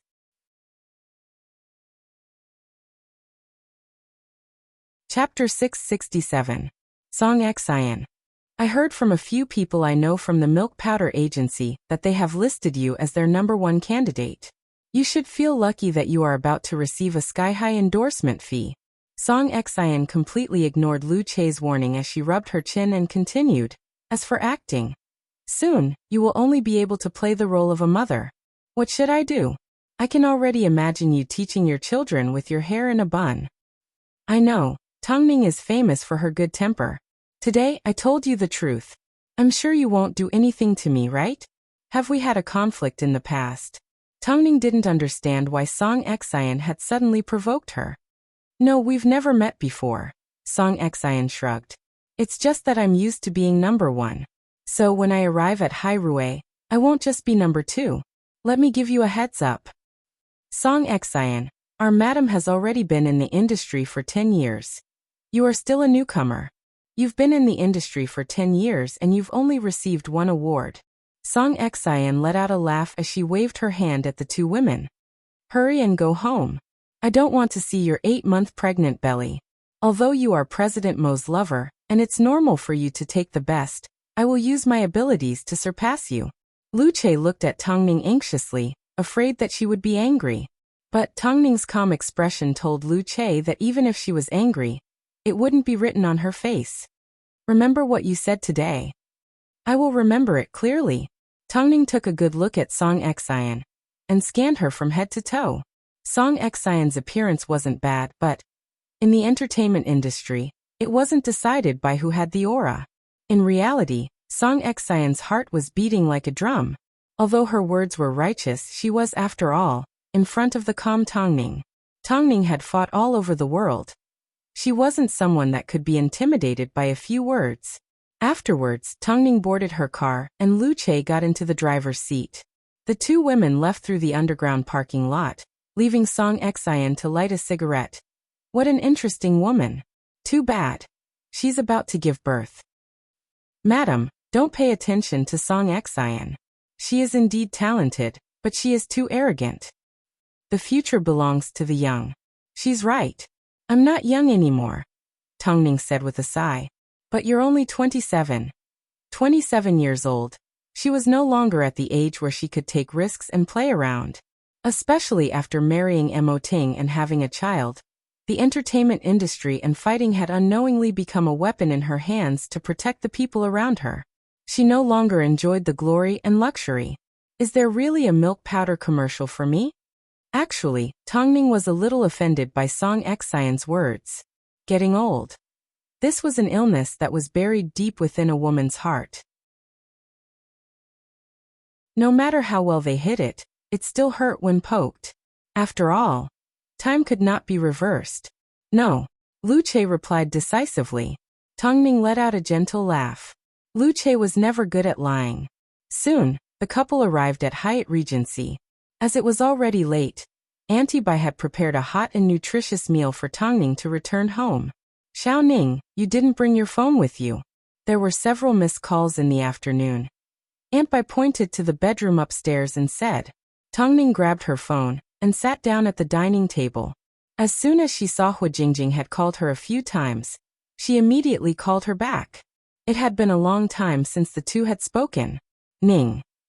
As soon as she heard Hu Jingjing's voice, Tongning's expression turned serious. She could sense that Hu Jingjing was in a low mood. What happened? Nothing. I was just a little tired from attending a party. I originally wanted to go see you, but you weren't home. Hu Jingjing replied as she pulled herself together. Did you argue with Fang Yu? Tongning asked sensitively. Did you know that Hai Rui recently signed a secret weapon called Song Xian? Hu Jingjing suddenly mentioned. She's a powerful character. What happened? Previously, Fang Yu was in charge of everything related to her. But Fang Yu is a married man, so he has to be careful of me. So he delegated a lot of things to me. I'm not sure if I'm overthinking things, but I feel like she's very vengeful and I've fallen into a trap, Hu Jingjing said cautiously with a worried tone. This made Tongning's heart skip a beat. Hu Jingjing had already experienced a lot in the industry. If Hu Jingjing still felt something was wrong, then there was definitely something fishy going on. Tell me in detail. Previously, when we were discussing a collaboration, my assistant and the representative from the other party's company met at a hotel. Afterwards, my assistant left for a few minutes, so I didn't take it to heart. But this afternoon, when I was having lunch with Fang Yu found a photo on his phone. I asked Fang Yu about it, and he said he received an anonymous letter. Fang Yu can tell the difference. You don't need to take it to heart, Tongning comforted. Plus, you can't use this incident to suspect Song Xian. Song Xian warned me to be careful at the agency. Otherwise, why would I think of her? Be more careful next time. Tongning's voice carried a sense of caution. I'm fine. It's a lot easier to talk about it. Hu Jingjing's surroundings suddenly became a little noisy. I'm going to talk to you later. I'm going to pick up Xiao Yu from school. It's getting late. Be careful on the road. Hu Jingjing's status in Hai Rui was extraordinary. If Song Xian was really ambitious, then Hu Jingjing would definitely be part of her plans. However, Tongning didn't know what Song Xian was capable of. To put her mind at ease, Tongning said to Lu Che, let me have a look at Song Xian's information. Okay, Lu Che nodded. Not long after, Lu Che returned to the agency. Apart from giving Song Xian a verbal warning, he also sent Song Xian's information to Tongning. After dinner, Tongning lay on the sofa and looked through Song Xian's information. It turned out Song Xian had such a powerful background. She was actually a third-generation celebrity. That night, Mo Ting wasn't around. So, Tongning slept in the living room and had a long nightmare. She dreamed that Song Xian was strangling her neck and kicking her stomach. It didn't take long before Tongning awoke from her nightmare. But she was already in bed. Mo Ting had kept his promise and was by her side the next morning. Tongning immediately hugged him and tried her best to calm herself down. I don't think I'm dreaming. Silly girl. Mo Ting gently stroked the back of her head and hugged her tightly in his arms. Hurry, it's time to wake up and eat breakfast. Okay. Tongning lifted the blanket and got ready to get out of bed. At this time, Mo Ting said in a low voice, something happened to Hu Jingjing.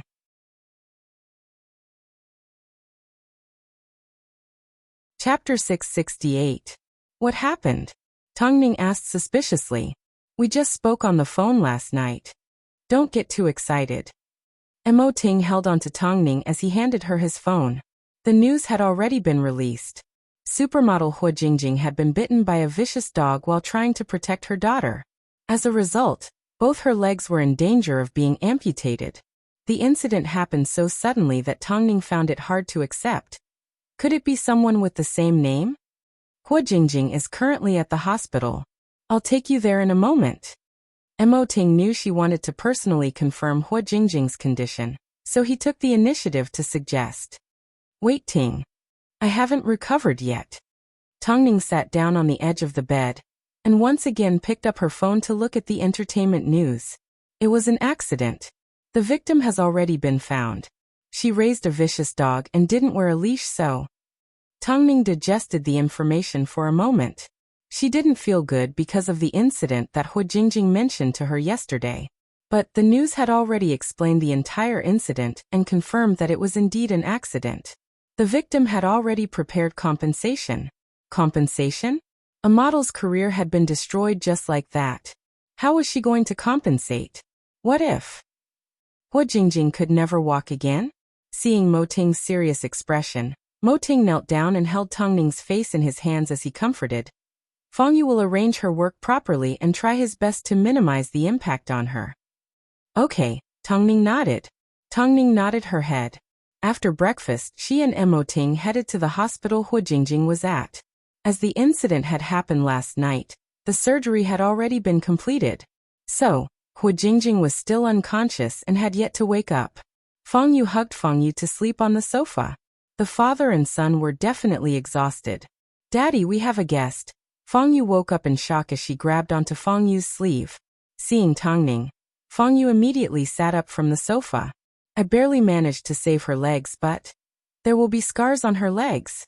This is a small matter. I don't think she'll be able to walk on the runway again. As soon as Fang Yu heard Fang Yu's words, she burst into tears in self-blame. Mommy, you ended up like this because you wanted to save me. Hu Jingjing was awoken by the sound of crying. She opened her eyes and stared at the white ceiling for quite some time before she remembered what had happened the night before. Xiaoyu. Mom, I'm here. Fang Yu immediately ran over. Seeing that Fang Yu was fine, Hu Jingjing finally relaxed. Tongning quickly approached Hu Jingjing and looked at her. I think you won't be able to walk the show for a while. You will end up with scars on your legs. Is that so? Hu Jingjing's face was expressionless, but Tongning could hear the sound of her heart breaking. Although she had been complaining about not leaving and not being a model, when it finally came time to leave, the disappointment and unwillingness almost overwhelmed her. Jingjing. Fang Yu also walked over and held her hand. I won't give up. Forget it, Xiaoyu is fine and I'm fine. Tongning, hurry home. What if you get infected? Don't joke around. Hu Jingjing tried to drive the people in the ward away. Hurry up and leave. Don't make me feel worse. Tongning nodded her head. She knew she needed to give her some space, so she did not insist. However, on the way home, she received a message from Hu Jingjing. Don't worry about me. Actually, other than being worried, Tongning also felt that life was unpredictable. They had only spoken on the phone last night, but today.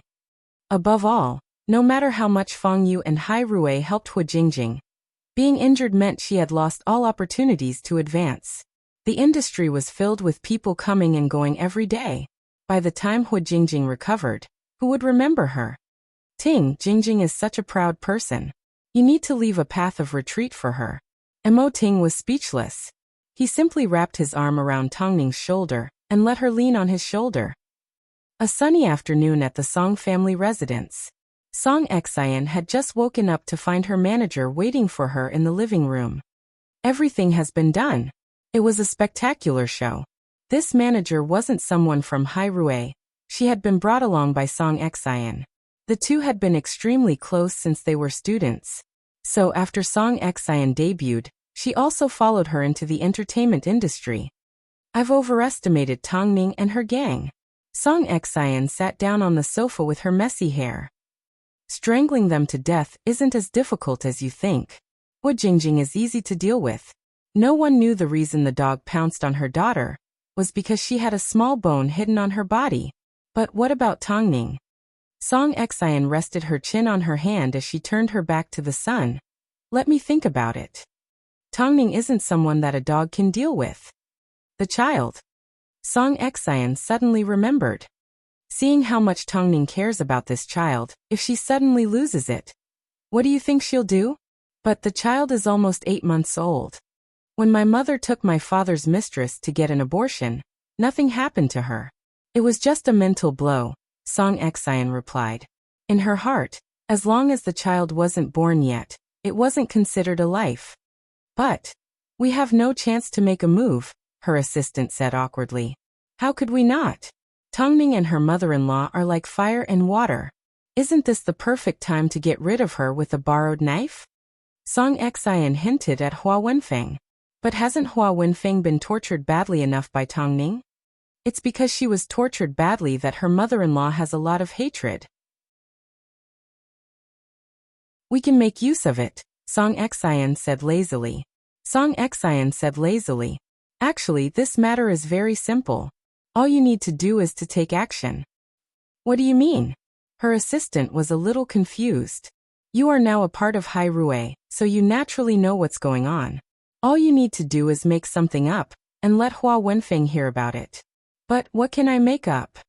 For example, after the child is born, we can get Hua Wenfeng to be a maid and take care of the child. Otherwise, we can kick her out of Beijing. Or, if the child is born with a hidden health problem, we can remove Hua Wenfeng's organs to make up for it. Didn't the news mention this before? Hua Wenfeng claims that Tang Ning's child will be unhealthy. Her assistant looked at Song Xian for a few seconds before she finally pointed at her and said, "You're still as evil as ever." "That's why we're invincible," Song Xian scoffed. "I hate it when people stand in front of me. I'm doing this to reduce Tang Ning's burden. She should be thanking me." Although her assistant shivered, she still followed Song Xian's instructions. After all, they had worked together for many years. So, she understood Song Xian's temper better than anyone else. Her target was Tang Ning's child. But Tang Ning valued this child more than her own life. What if she failed?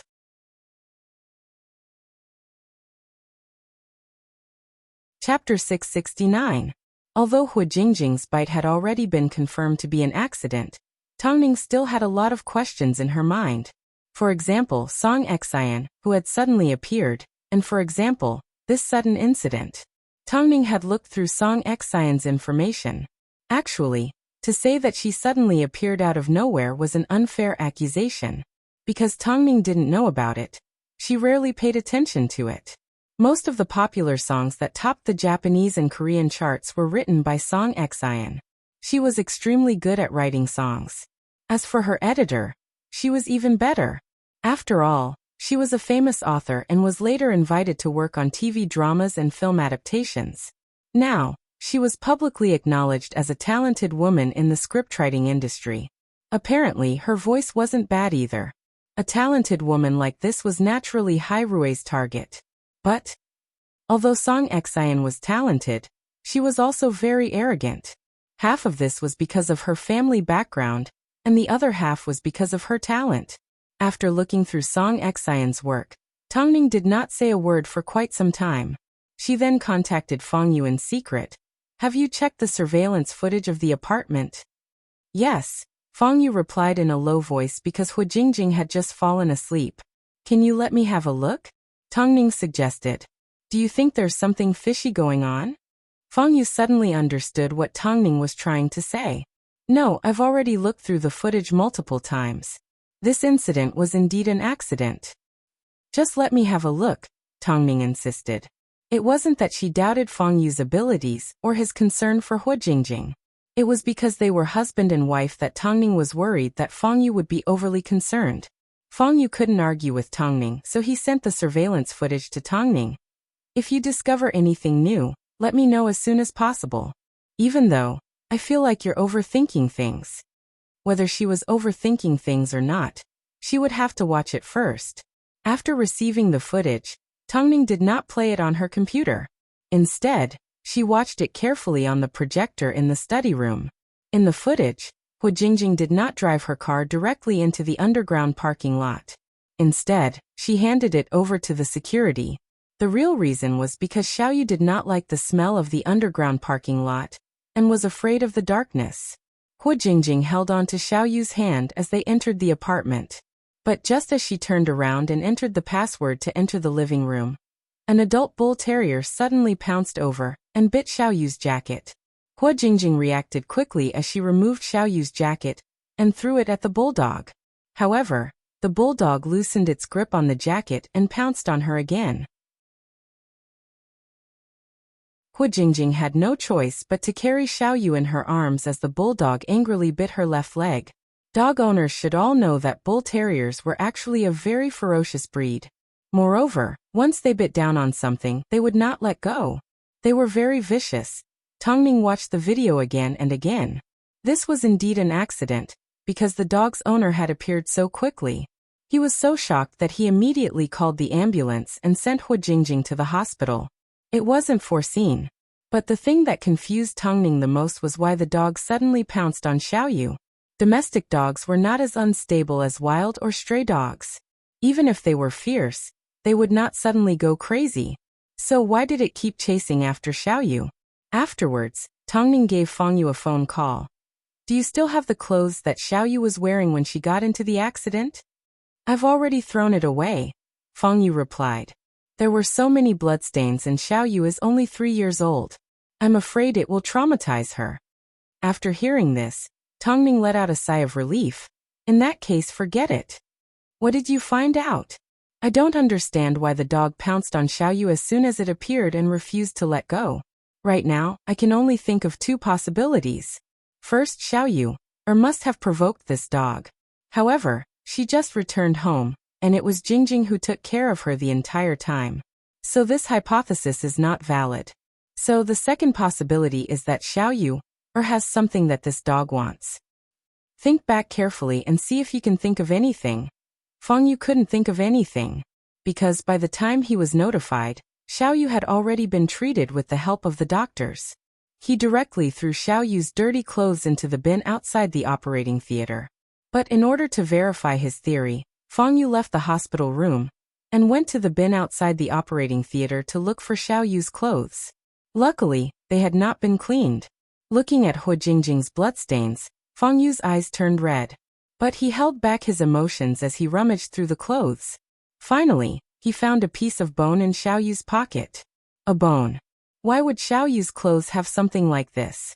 If the bull terrier smelled the scent of Xiaoyu's bones as soon as she entered the apartment, then everything would make sense. Afterwards, Fangyu returned Tongning's phone call. I found a piece of bone in Xiaoyu's pocket. It's about the size of a thumb. Let's start investigating. Who did this piece of bone belong to? But I don't understand. If someone wanted to hurt Jingjing, why would they target Xiaoyu?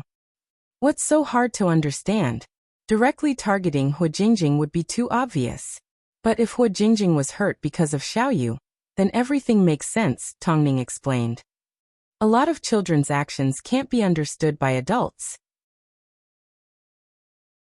Even if they did something wrong, you can't blame them.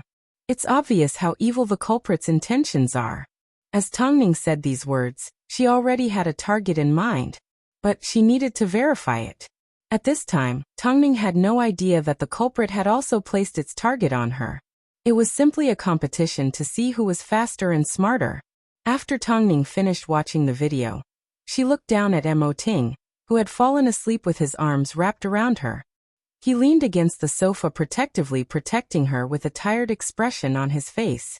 Tongning knew, in order to stay at home with her for the next 2 months, Mo Ting had been working hard to complete his workload. So when she received the video, even though he was accompanying her, not long after, Mo Ting had already fallen asleep. In reality, there were some things that she didn't need his company for. But however, Mo Ting never cared how tired he was or how exhausted he was. Ting. I've finished watching the video. Let's go back to our room to sleep. Although she couldn't bear to wake him up, she couldn't bring a grown man back to their room. Mo Ting opened his eyes. As soon as he saw Tongning, he stood up and carried her in his arms. Did you notice anything? I just want you to go to sleep, Tongning said as her heart ached.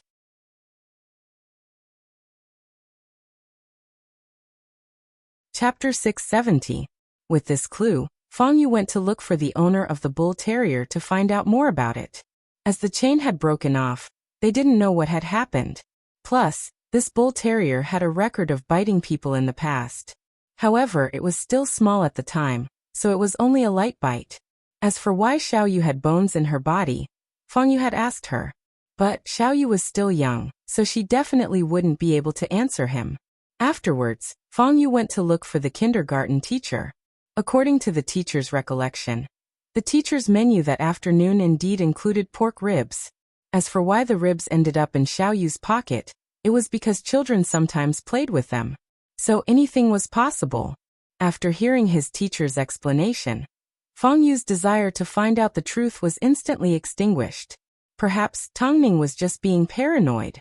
Most importantly, with Hu Jingjing's current situation, all he wanted to do was stay by her side. He could only blame himself for not protecting Hu Jingjing. After hearing Fang Yu's answer, Tongning remained silent for quite some time. Although she didn't want to give up, since Fang Yu had already done his research, there was no point in continuing to dwell on it.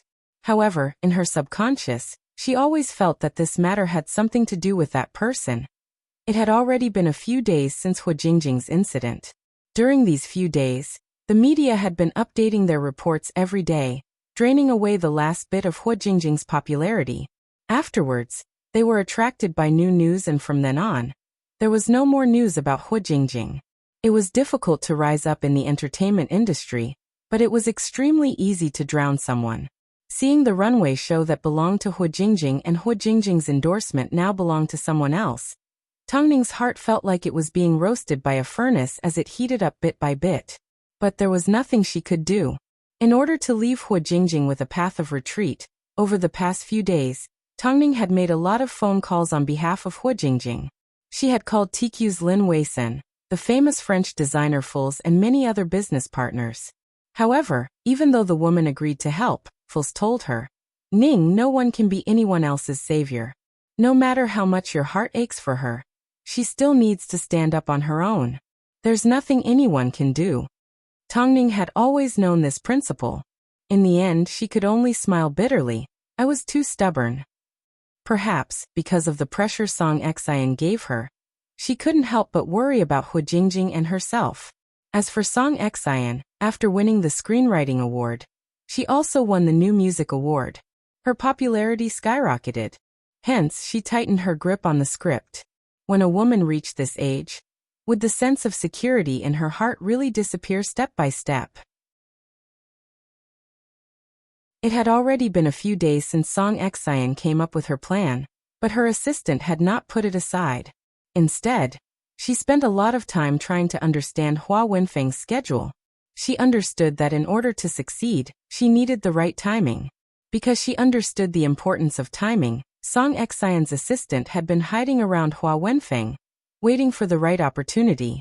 Ever since Hua Wenfeng had been slapped in the face, it had been a long time since she had caused trouble for Tongning. Although she was very unwilling, she had no choice but to give up and devote herself to research for the time being. As the people were cursing her and the old man was exerting his power. On this particular day, Hua Wenfeng was having tea in a cafe with a few of her colleagues. As they chatted about Tongning, they secretly observed Hua Wenfeng's expression. Hua Wenfeng's expression was cold the entire time. She didn't want to comment on Tongning's matter. After enduring for quite some time, she finally excused herself to go to the bathroom and temporarily escaped from the center of the discussion. However, just as she was about to leave the bathroom with her bag in hand, she bumped into a young woman walking towards her. The woman had short hair and a tall and skinny figure. "Sorry." Hua Wenfeng apologized and turned to leave. But the woman seemed to recognize her as she pointed at her. "Are you Tongning's mother-in-law?" Hua Wenfeng's expression turned even uglier. She thought the woman was going to mock her, so she turned to leave. But not only did the woman not mock her, she even responded in a friendly manner. "Hello, auntie." "Hello, I still have something to do, so I'll be leaving first." After speaking, Hua Wenfeng turned to leave. The woman did not force her. She nodded her head and sent her off with a smile. However, before Hua Wenfeng could take a few steps, the woman caught up to her and tugged on her sleeve. She said awkwardly, "Auntie, actually, I've heard a few rumors at the agency. I'm not sure if they're true." "What rumors?" Hua Wenfeng asked. "I'm not sure if I should tell you." The woman deliberately kept Hua Wenfeng in suspense. "Go ahead, I won't blame you." Hua Wenfeng was already prepared to accept the bad things that Tongning had told her. But after a moment of thought, the woman leaned over to Hua Wenfeng's ear and whispered everything she had heard at the agency. In the end, she even emphasized, "Auntie, you know Hairue's rules. We can't reveal the agency's secrets to anyone. I originally didn't want to tell you either, but since I happened to run into you today, I decided to tell you based on my conscience. I hope you can help me keep this a secret." In reality, Hua Wenfeng's face had already turned from red to furious. She never imagined that Tongning would be so evil. She actually wanted her organs? "Don't worry, I won't tell anyone," Hua Wenfeng promised confidently. "Okay, you better make a decision as soon as possible." The woman looked at Hua Wenfeng sympathetically, and even patted the back of her hand to comfort her. Hua Wenfeng had no idea when the woman left. She simply held onto the wall as her body trembled. It took her quite some time to regain her senses. Since the bitch wanted to go this far, she couldn't just sit around and wait for her death. After all, she couldn't wait for the child to be born. If it became disabled, she might actually try to take advantage of her body. Above all, she couldn't tell Father Mo about this. Otherwise, she wouldn't be able to do anything. Father Mo would simply think that she was exaggerating. The most important thing right now was to get rid of the child in Tongning's stomach. No, she needed to think of a foolproof plan. Because of this, Hua Wenfeng began to secretly observe Tongning's daily routine. She noticed that every Friday, Tongning would go to the hospital for a checkup. Apart from that, she never stepped out of the house. As for the slut, she was in charge of Tongning's daily life. Most importantly, whenever Tongning went for a checkup, she would bring her bodyguards with her. It seemed this was her only chance. As long as she could sneak into the house and frame the bitch, she would be able to kill 2 birds with 1 stone.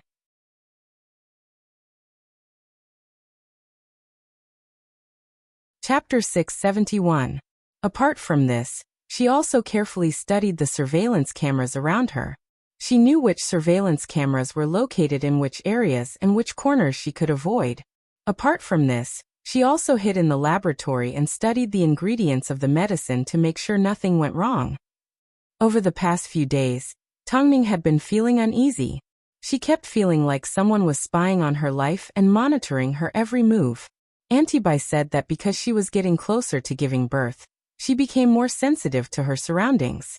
Tongning thought about it for a moment and realized that Auntie Bai's words made sense. Ever since Hua Jingjing's accident, you haven't had a day of peace. If there's anything, you need to talk to Mr. Mo immediately. It's best if you don't keep it to yourself. After hearing Auntie Bai's words, Tongning nodded her head and smiled. I've already told him everything I can. But when a woman is pregnant, there are certain feelings that a man can't experience. That's true. Auntie Bai nodded her head. Back when I was pregnant with Xiaoxing, I often felt like I was easily angered. I don't know how Xiaoxing's father offended me, but he would constantly place his arm in front of me and make me bite it to vent my anger. When it came to Chen Xingyan's father, all Tongning knew was that he had gone missing when Chen Xingyan was very young. But Bai Lihua had never mentioned a word about him. Xingyan's father. He went missing while he was an extra on set. At that time, Xiaoxing was only 6 years old and has never returned. Let's not talk about him. Tongning didn't have the habit of getting to the bottom of things. She understood that it was a sore spot for Bai Lihua.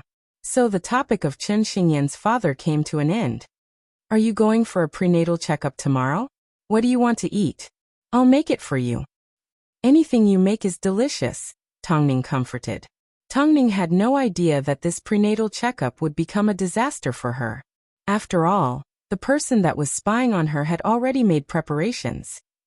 The next afternoon, Mo Ting took Tongning out for a prenatal checkup.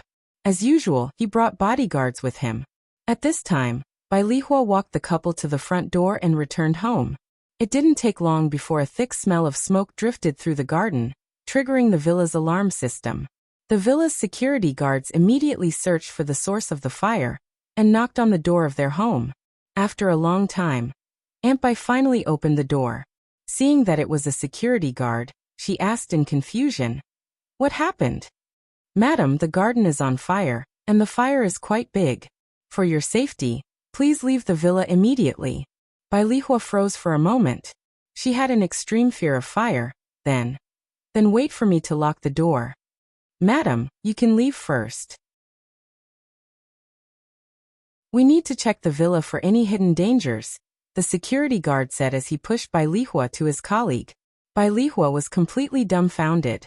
She was led away from a safe location by the security guards. However, just as the security guards were about to enter the house to check for any hidden dangers, a figure suddenly snuck into the house and hid in the storeroom without making a sound.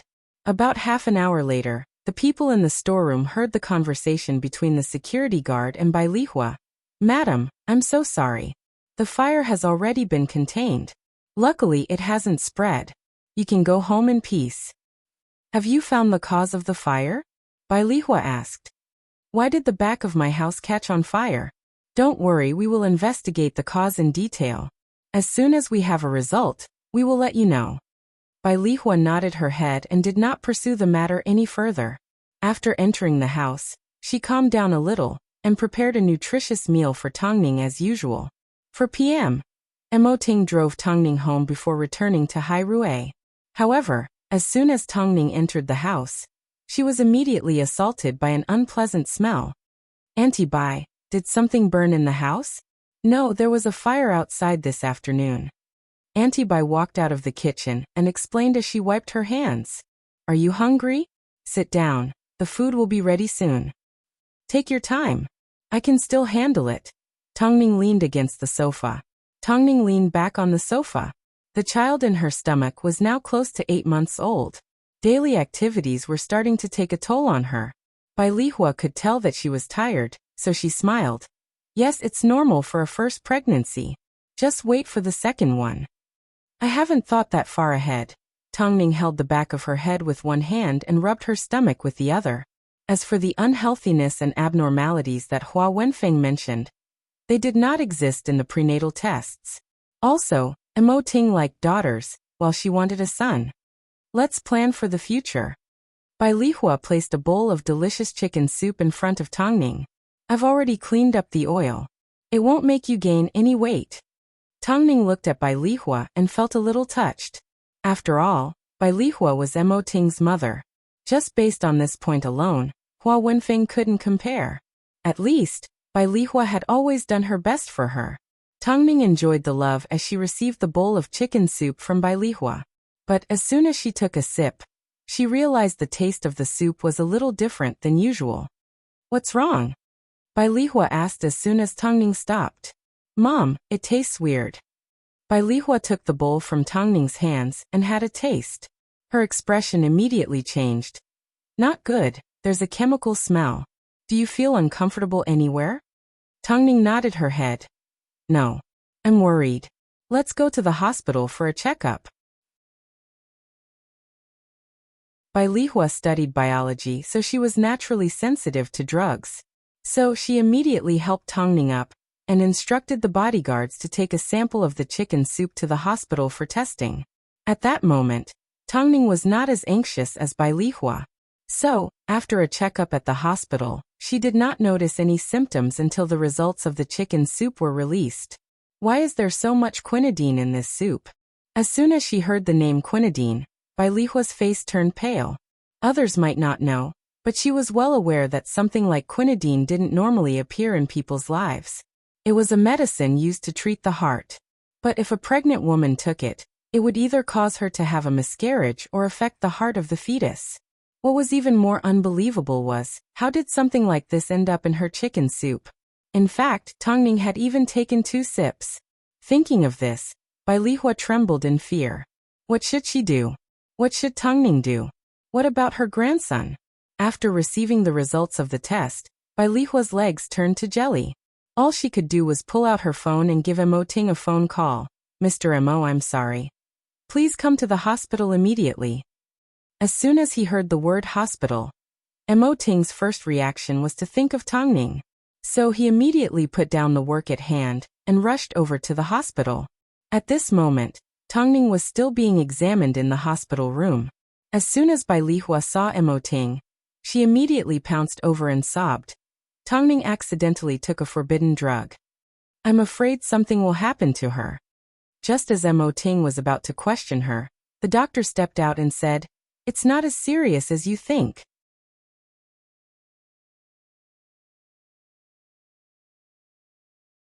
Chapter 672.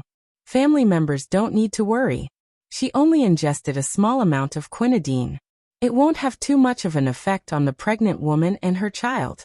That's fortunate. The doctor removed his white gloves and looked at Bai Lihua curiously. Logically speaking, something like quinidine shouldn't be available on the market. Plus, it's not something that normal patients can use. So, how could it appear in the chicken soup that a pregnant woman drinks? Emoting looked at Bai Lihua. Bai Lihua shook her head cluelessly. I don't know. Bai Lihua had no idea when the medicine had been placed in the chicken soup. Mr. Emo, please trust me. I really didn't want to hurt Tongning or the child. Emoting's handsome face tensed up as his expression turned cold. But he still had a basic level of trust towards Bai Lihua. So he simply nodded his head. The pregnant woman's condition is relatively stable. Family members, please go in and have a look. After hearing from the doctor, Emoting was about to enter the room.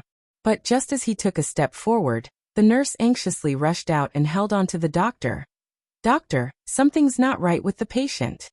As soon as he heard the word not right, Emoting immediately rushed in. But the nurse quickly stopped him. Sir, you can't go in right now. Otherwise, you will delay the patient's treatment. Get lost. Emoting moved the nurse away and quickly entered the room. Seeing Tongning's pale face, he stretched out his hand and held on to it. Don't be afraid, I'm by your side. If anything happens to you and the child, I will make sure everyone involved is buried with you. After that, I will go and accompany you.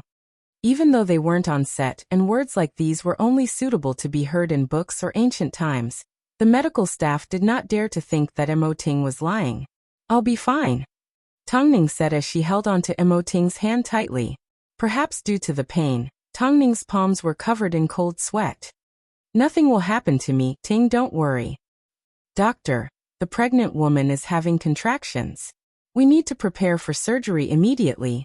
The nurse reported to the doctor as she observed Tongning's condition. It seems, I underestimated the effects of quinidine on the patient. Hurry. Bai Lihua was completely shocked as she stood anxiously outside the room, not knowing what else to do. Meanwhile, Emoting had no choice but to be pushed out of the room as he watched Tongning being pushed into the delivery room. Emoting. Although you didn't drug her, what about your responsibility to take care of her? Emoting's voice was extremely cold as his voice trembled. In his 33 years of life he had never been so afraid, and he had never been so helpless. Bai Lihua was stunned for a moment before she lowered her head in self-blame. It's all my fault. Think about it carefully. Which part is the problem? Emoting did not continue to vent his anger on his own people, because when it came to taking care of them, he obviously had a bigger responsibility. Soon, the doctor stepped out of the delivery room. Following closely behind was Tongning's bed. It was a false alarm. It was just a fake contraction. After the doctor said this, he let out a sigh of relief. I suggest that she stay in the hospital for 2 days and observe more. If something like that happens again, if the pregnant woman really wants to give birth prematurely, she can be treated in time. After hearing the doctor's words, Emoting looked back at Tongning in the hospital bed. His heart ached so much he felt numb. If he could stop the pregnancy, he would rather not have the child than let Tongning suffer so much. As soon as Bai Lihua heard that it was a fake contraction, she began to cry from exhaustion. Family, don't worry. The pregnant woman is currently in a stable condition. It shouldn't happen again for a while. In reality, the reason why the doctor said these words was to comfort Emoting. He could sense the ruthlessness and coldness emanating from this man. He was filled with a dangerous aura. Afterwards, Tongning was sent into the hospital room. Emoting removed his jacket and threw it to one side. He then sat on the edge of the bed and held onto Tongning's hand tightly. I think she's Tongning. Shu, do you want to die? Can't you see how scary President Mo's gaze is? 2 nurses whispered as they passed by the door. At this time, Emoting finally recovered from his worry and pulled out his phone to give Lu Che a phone call. Investigate everyone that entered Hyatt Regency from yesterday to today. Don't let a single person escape. Even if they're a ghost, find them. In reality, Lu Che had no idea what was happening. President, I don't quite understand. Mo Ting held his forehead and calmed down for an entire minute. On the other side of the phone, Lu Che did not dare to hang up either. Come to the hospital first. As soon as Lu Che heard the word hospital, he could roughly guess that Mo Ting had abandoned the meeting and left. Only Tongning could make him forget everything around him. It didn't take long before Lu Che arrived at the hospital and found Tongning's room. After hearing about what happened from Auntie Bai, Lu Che was extremely shocked. Someone was brave enough to break into a house and commit a crime. Bring me 2 sets of clothes. Also bring me a person. Who is this person? It was none other than Hua Wenfeng. Apart from this, he couldn't think of a second possibility. Who else could sneak into his home without anyone noticing, and was familiar with the drug quinidine? Normally, he would turn a blind eye because Tongning fought to deal with it, and he doted on his woman. But it didn't mean that just because he didn't say anything, he allowed someone to do as they pleased. Hua Wenfeng had prepared for so long, but in Mo Ting's eyes, it was meaningless. That night, Lu Che arrived at Hyatt Regency and waited outside Hua Wenfeng and Father Mo's home for quite some time. As soon as Hua Wenfeng saw Lu Che, she pretended to be calm. Assistant Lu, I think you've come to the wrong place. Mo Ting's home is not here. Whether I've come to the wrong place or not, I'll ask Ms. Hua to come with me and you'll know. Lu Che said impolitely. The president wants to see you. Since when did Mo Ting become so rude to his own mother? Father Mo asked angrily. Did that woman teach you to do this? Lu Che knew that the 2 women were extremely shameless, so he gestured for the bodyguards to make a move. Hua Wenfeng's expression changed as she turned to look at Father Mo for help. But Lu Che held him back and said, to avoid harming the innocent, it's best that Professor Mo wait here. Wenfeng. Lu Che, bring the woman back here. Lu Che turned around, boarded his car and drove off with Hua Wenfeng. Father Mo was naturally afraid that Hua Wenfeng would be put at a disadvantage, so he immediately drove off and followed. The hospital corridor was long and cold. The pungent smell of disinfectant filled the air. But it didn't take long before the sound of Hua Wenfeng struggling could be heard. In order not to disturb Tongning, Mo Ting walked out of the hospital room and sat down on a chair. He then turned to look at Hua Wenfeng with a meaningful gaze. Seeing this, Hua Wenfeng began to tremble in fear. How did you drug her?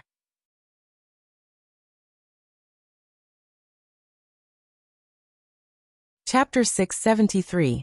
What medicine? Hua Wenfeng pretended not to know. Quinidine, Mo Ting spat out. These 3 words left Mo Ting's mouth. His voice was deep, dangerous and of course threatening. Although Hua Wenfeng was frightened by Mo Ting's reaction, she forced herself to remain calm and denied.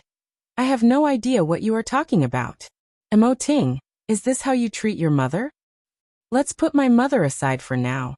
Let me ask you, do you know about quinidine? Hua Wenfeng was forced to look into Mo Ting's eyes. She was so frightened by his murderous gaze that she did not dare to move an inch.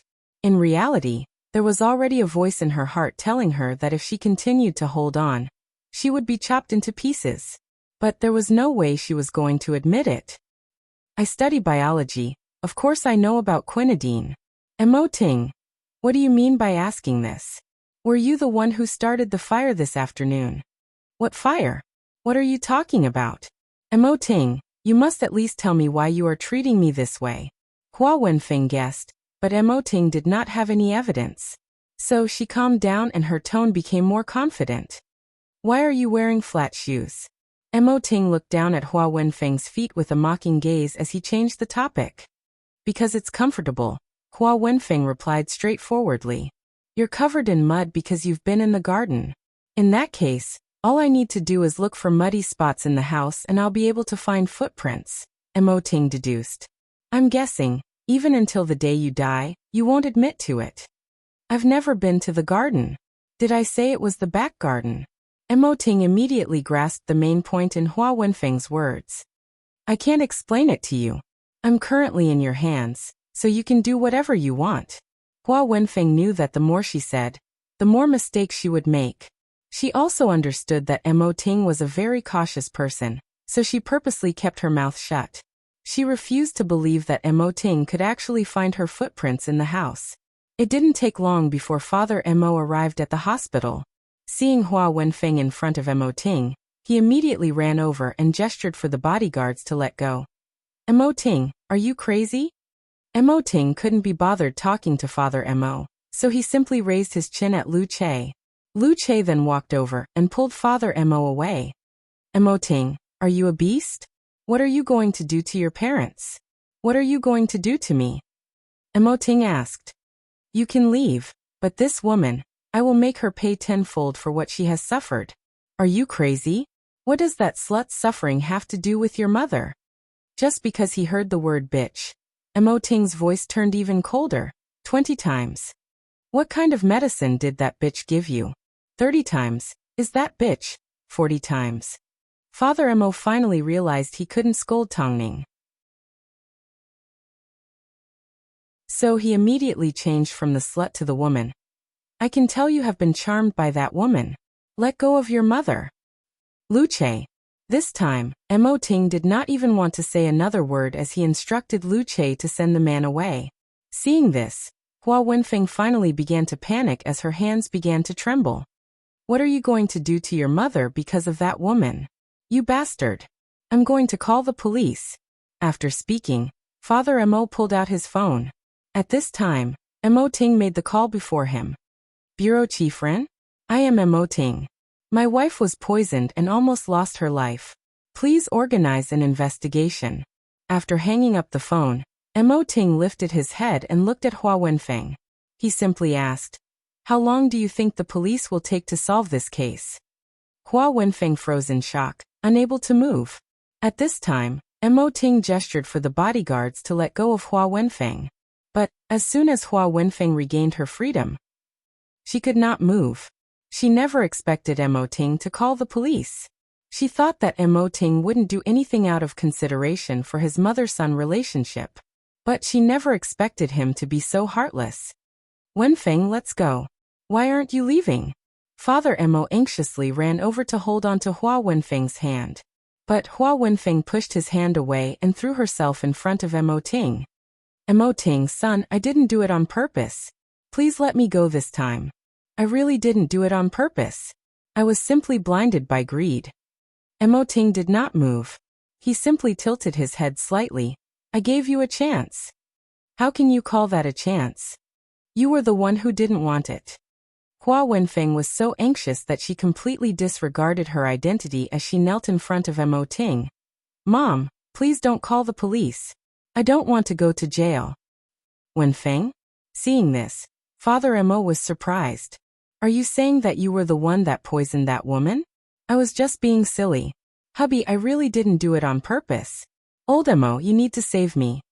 Father Mo finally understood why Mo Ting was so angry, so he sighed. His tone was no longer as forceful as before. In fact, it sounded like he was trying to persuade Mo Ting. Mo Ting, look, this is your mother. It's not nice to see so many people coming and going. Just forgive her this one time. Nothing happened to Tongning either. What if something happened? Even if something happened, Wenfeng would still be your mother. You can't send your mother to jail, right? In other words, Hua Wenfeng could hurt others, but if someone else tried to hurt her, they would definitely suffer 1,000 cuts. After hearing Father Mo's words, Mo Ting's lips suddenly curved upwards. Not only do I want to send her to jail, I also want her to suffer. Mo Ting, before you protect her like this, you should take a good look at her and see if she is the wife that you've married. As soon as these words left his mouth, everyone froze, including Bai Lihua. What did Mo Ting mean? You should first get to know who your wife is before you ask me for her. After speaking, Mo Ting stood up from his seat like a king looking down on the world. All of a sudden, everyone had their own thoughts. Of course, the scariest one was Mo Ting. After all, Hua Wenfeng and Father Mo didn't know how angry Mo Ting was, what he wanted to do and how angry he needed to be. Mo Ting. Son, stop calling the police. I can do whatever you want, but don't call the police. Even at a time like this, Hua Wenfeng still had the cheek to call him son. Mo Ting fell silent, and did not say another word. Meanwhile, the people behind him stood quietly behind him because of his imposing manner. They stood like this for an hour or two, until Father Mo couldn't help but ask, "How long are you going to keep doing this?" "Until my wife wakes up," Mo Ting replied coldly. "Don't you think you should give her an explanation?" "Mo Ting, is that woman the most important thing in your heart?" Mo Ting laughed in ridicule. He felt that Father Mo's question was a little childish. "It's not the first time I've disregarded my family."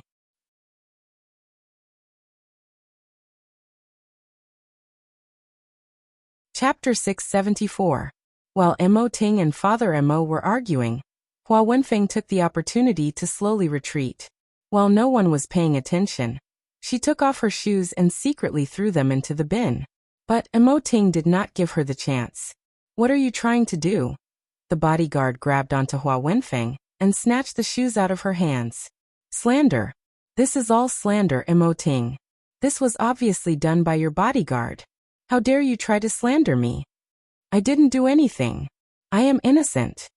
Everyone was shocked by Hua Wenfeng's actions. She was so sincere in her apology that they thought she had realized the consequences of her actions. Who would have thought she was simply playing another trick? Previously, Mo Ting had ripped off her shoes because she was careless. Now that her shoes had someone else's fingerprints on them, they could no longer be used as evidence. As for the other places in the house where Hua Wenfeng's fingerprints were found, she could easily deny that they were left behind while she was living here. The bodyguard was dumbfounded. He never expected Hua Wenfeng to be so disgusting. Mo Ting watched coldly as Hua Wenfeng put on an act. He simply grabbed onto her shirt and said in a low but dangerous voice, "You are disturbing Tongning. If you make another sound, I will make sure you will never be able to speak again." Father Mo immediately ran over and separated the couple. He then shielded Hua Wenfeng behind him. But compared to his previous intense reaction, he was a lot calmer. He had personally witnessed Hua Wenfeng admit her mistakes and deny everything. This was completely different from the wife in his heart. She was like a stranger to him, like he didn't know her at all. "Hubby, Mo Ting is trying to frame me and his mother." "Shut up, you're making too much noise." Bai Lihua, who had been standing at the back, couldn't stand Hua Wenfeng's drama anymore. So she stepped out and said, "I never believed that someone like you existed in this world. But, after seeing you today, I suddenly feel like I was blind. This is the Mo family's business. What does it have to do with you?" Father Mo asked impatiently as he tilted his head. "Mo Xiaoyuan, you are a good-for-nothing." Father Mo couldn't stand it anymore as he raised his hand at Bai Lihua. As soon as Bai Lihua saw this, although she was wearing a mask, the ridicule in her eyes could not be concealed. "To say that you are useless is an understatement. You are simply blind." Father Mo did not make a move, but Hua Wenfeng directly removed Bai Lihua's mask. Seeing Bai Lihua's festering face, she laughed. "Isn't this just an ugly monster?" Mo Ting did not participate in the argument. He directly entered Tongning's room because she had already woken up. So the reason why he left the bodyguards behind was to protect Bai Lihua and not let her suffer. Bai Lihua covered her exposed face and glared at Hua Wenfeng. "This is all because of you." Hearing this, Hua Wenfeng was stunned. "What do you mean?" "The explosion at the Research Institute 19 years ago, that big fire. You've changed my identity, so you're a fake." Hua Wenfeng was shocked. She never expected that Bai Lihua was still alive. In fact, she even returned alive to testify against her. Afterwards, Hua Wenfeng hid behind Father Mo. "Old Mo, this woman must be crazy. I don't understand a single word she's saying." "Ugly monster, is there something wrong with your brain? How dare you slander my wife? How could I not recognize my own wife?" Father Mo scoffed. "Or have you been bribed by that actress? Have you become addicted to acting?" Seeing that Father Mo was still protecting Hua Wenfeng, Bai Lihua couldn't help but sneer. "That summer when we first met, we agreed to go on a holiday in France. But just as we boarded the plane, you were called away by a phone call. At that time I told you. It seems we are not fated to be together." After hearing this, Father Mo's heart felt like it was pounding. "On the night of our wedding, I told you that I wasn't in a rush to have a child. You told me that it was fine, and that I had already thought of a name. The boy will be called Mo Ting, and the girl will be called Mo Xian. Bai Lihua recounted the events of the past in an attempt to refresh Father Mo's memory. Did the slut behind you tell you about this? All she could say was that the fire was too strong, so she suffered from side effects and lost her memory. Father Mo looked at Bai Lihua in detail. No wonder he felt a strange sense of familiarity. But that's impossible. Even if you know these details, you can't pretend to be my wife. Even if her face turned to dust, I would still recognize her. Bai Lihua did not argue, nor did she have any expectations towards Father Mo. She had already given up on him. You will pay a heavy price for what you said to me today. As for the slut behind you, she will definitely die a horrible death. Don't try to scare us. Do you think you can pretend to be me with that face of yours? Why don't you take a piss and look at yourself in the mirror? After waking up for a while, Tongning's mind was a lot clearer. Hearing the argument outside the door, she immediately asked Mo Ting, "Why is it so noisy outside?" Mo Ting hugged her and explained everything that had just happened. After hearing it, Tongning didn't know whether to laugh or cry. This Hua Wenfeng is indeed cunning. I'll save it for you. His meaning was simple. She could do whatever she wanted to do to her. Let's put my matter aside for now. You need to help me reclaim my mother's identity, Tongning said quietly. Perhaps because she had suffered a little. Her body felt weak and her lips were dry. In reality, Tongning's intention was to first expose Hua Wenfeng's identity, tear off her mask and let her decide what to do with her.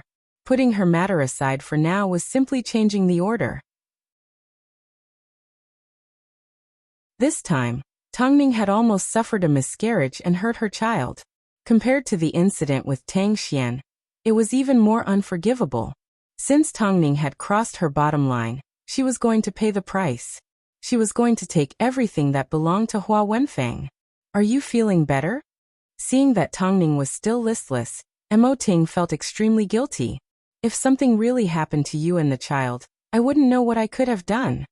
I'm fine, Tongning quickly explained. I'm really fine. The child will be fine too. Mo Ting did not say a word. He simply hugged Tongning tightly as his heart was filled with complex emotions. After quite some time he finally said, "If I had known that giving birth to a child would cause you so much pain, I would have rather not had one." What nonsense are you saying? This is a stage that every woman goes through. I am already luckier than other women because you have always been by my side. Sometimes I feel like you have it even harder than I have. After speaking, Tongning patted the spot beside her and gestured for Mo Ting to lie down. You are obviously so dazzling. I am already satisfied. Let's talk about what happened outside tomorrow. For now, keep me company and get some rest. You are very tired.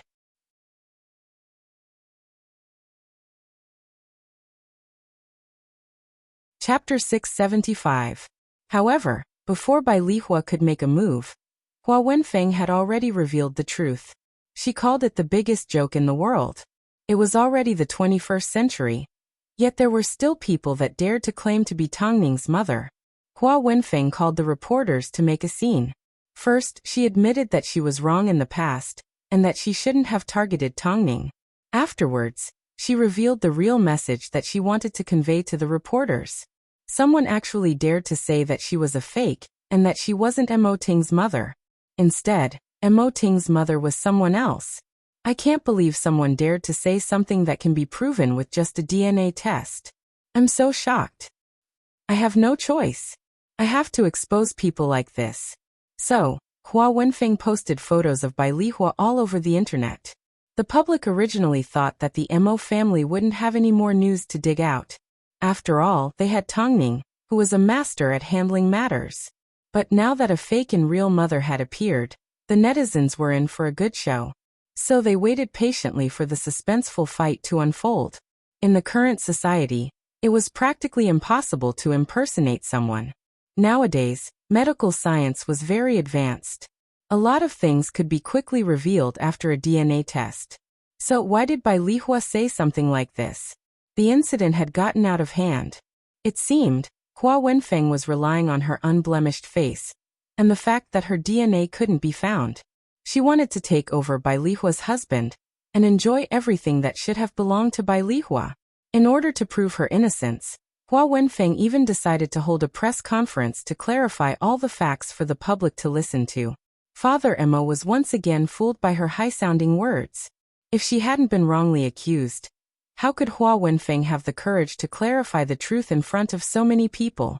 So, the doubts that he originally had were easily fooled by Hua Wenfeng's little tricks. Once again, he chose to believe Hua Wenfeng. Faced with Hua Wenfeng's provocation, Bai Lihua was not afraid. Hua Wenfeng was already so evil that she had used her to hurt Tongning. Was she going to continue to stay silent? Even if Mo Ting blamed her in the future, she couldn't care less. If worst came to worst, she would simply find a secluded place and spend the rest of her life alone. She would no longer cause trouble for Mo Ting and Tongning. Yet another press conference. Why did Hua Wenfeng always resort to the media whenever there was an important incident? She had never been able to win against anyone in the entertainment industry, even a small fry. Auntie Bai, come in. Tongning already knew that Bai Lihua wanted to reveal everything to the public, so there was no need to hide her identity anymore. Bai Lihua knew what Tongning wanted to say. In fact, she was already prepared to be ignored, but after entering the hospital room, Tongning smiled comfortingly at her. Ting and I will help you. We will help you get back everything that belongs to you, and we will help you get revenge. Bai Lihua was a little surprised. As she looked at Mo Ting, tears suddenly rolled out of her eyes. So, she pounced onto Mo Ting's side and cried on his shoulder. Mom is useless. I couldn't even protect my own identity, and caused you guys to be dragged down by me. Mo Ting did not say a word. He didn't know how to comfort Bai Lihua. After all, they had been apart for so many years. Even if they wanted to talk about feelings, it was impossible. But he still reached out his arms and wrapped them around Bai Lihua to comfort her. Don't the two of you dislike my face? We already knew. That's why we were so protective of Xingyan. Tongning explained as she patted Bai Lihua on the back of her hand. Bai Lihua was stunned for a few seconds. In the end, she could only laugh and cry as she nodded her head. How smart are you two? I shouldn't have thought of hiding it from you. But my face. Mom. Ting and I don't have any unnecessary pride, Tongning replied gently. Don't worry, okay? Don't worry, Mom will definitely take back everything that belongs to me. But Hua Wenfeng wasn't someone that was easy to deal with. As soon as Chen Xingyan, who was filming in the woods, saw the news, she immediately jumped out of her seat. No wonder everyone looked at her in a strange way. It turned out, someone had come right up to her doorstep to bully her. She couldn't figure out what the truth was, but she couldn't let her mother be bullied. So she directly asked for a day off from work. Director, you've seen it for yourself. But you are the female lead. It's bad enough that you always make NGs, but this time, you even asked for a day off. Even if I wanted to make an exception, I couldn't find an excuse. Plus, what use would you be if you went back? The director asked awkwardly. Lin Sheng was standing not too far away. Chen Xingyan immediately looked at him for help. Lin Sheng shook his head and beckoned her over. The crew can't be waiting for you all the time. Since you're already here, you need to know how to follow the rules. But my mom. Give her a day off. A voice suddenly sounded from behind them, shocking everyone.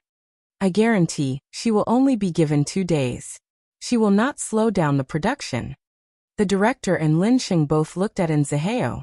Lin Sheng did not say another word, but the director was in a difficult position. Zihao, you know. If anything happens, I will take responsibility, and Zihao comforted. She only has 2 days. When she returns, she will work even harder. Is your financial situation really enough for you to take on such a big risk? Director, if Chen Xingyan is really Mo Ting's sister, I think you should leave her some leeway. And Zihao didn't want Chen Xingyan to know about his financial situation, so he had no choice but to threaten the director with Hai Rui. The director thought carefully for a moment and finally nodded his head. You said it yourself. If anything happens, you will take responsibility. Everyone here can be a witness to what I said. After speaking, Zihao gestured to Chen Xingyan. Aren't you going to get changed? Chen Xingyan looked at Nziheo gratefully before she turned around and ran into the waiting room. At this time, Lin Xing approached Nziheo and said in a low voice, "You will spoil her rotten if you do this. Having a strict teacher like you in charge is enough.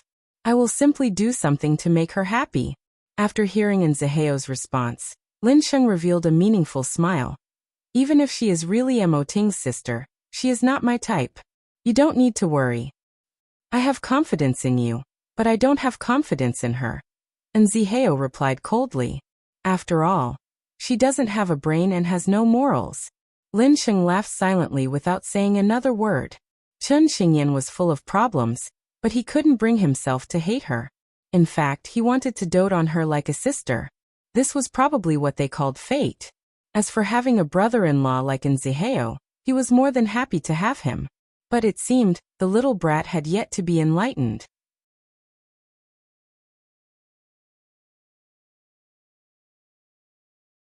Chapter 676. On the way back to Beijing, Chen Xingyan's mind was filled with questions. How did her mother suddenly get rumored to be Mo Ting's mother? Who was Mo Ting? And who was Hua Wenfeng? Why would my mother provoke a big shot like that? Nziheo drove with one hand as he glanced at Chen Xingyan and scoffed. If anyone else was in this situation, they would be secretly happy to be Mo Ting's sister. Let's be honest, you must be thinking the same thing. After hearing Nziheo's words, Chen Xingyan turned to face him. My many years of experience have told me that I am not ordinary. You sure aren't polite. No, what I'm curious about is, why is that? How did my mother get involved with the Mo family? Deep down, Chen Xingyan did not feel that being Mo Ting's sister was a good thing. At least, she was not secretly happy about it. If I'm not wrong, before you were born, your mother was Mo Ting's mother. But how could someone that's familiar with my mother not recognize her and get Hua Wenfeng to pretend to be her mother? This was what Chen Xingyan was most curious about. You've never seen your mother when she wasn't injured, right? Nziheo guessed. If you've seen her, perhaps this question can be easily solved. Chen Xingyan dragged out her last syllable. I never thought that something like this would happen to my mother. Are you sure this isn't a movie? Life had always been more important than art. It was just that information wasn't developed in the past, so no one knew about it. The world was a big place and there were plenty of strange things that could happen. So a fake identity shouldn't be too strange, right? No matter what, I won't allow my mother to be bullied. I'm afraid you won't need to do anything this time. Nziheo said with a hidden meaning. With Tongning and Mo Ting around, no one would be able to bully anyone. I never knew I had a twin sister, Bai Lihua said as she sat by Tongning's bedside that night. That night, Bai Lihua sat by Tongning's bedside and sighed. I tried to find out from the Bai family, but no one in the Bai family knows about this. Unfortunately, my mother passed away and the hospital I was born in has long been demolished. Perhaps, the only person that knows the answer to this mystery is Hua Wenfeng. I don't know when she started scheming against me, but it's obvious that she's been observing me for a long time. You should know that even if two people look exactly the same, they would still be exposed if they spent a long time together. However, she was able to lie to Mo Xiaoyuan for so many years. It's enough to prove that she's very cunning. Tongning understood Bai Lihua's state of mind. After all, someone had impersonated her for so many years, and she had nowhere to go to seek justice. It was indeed painful.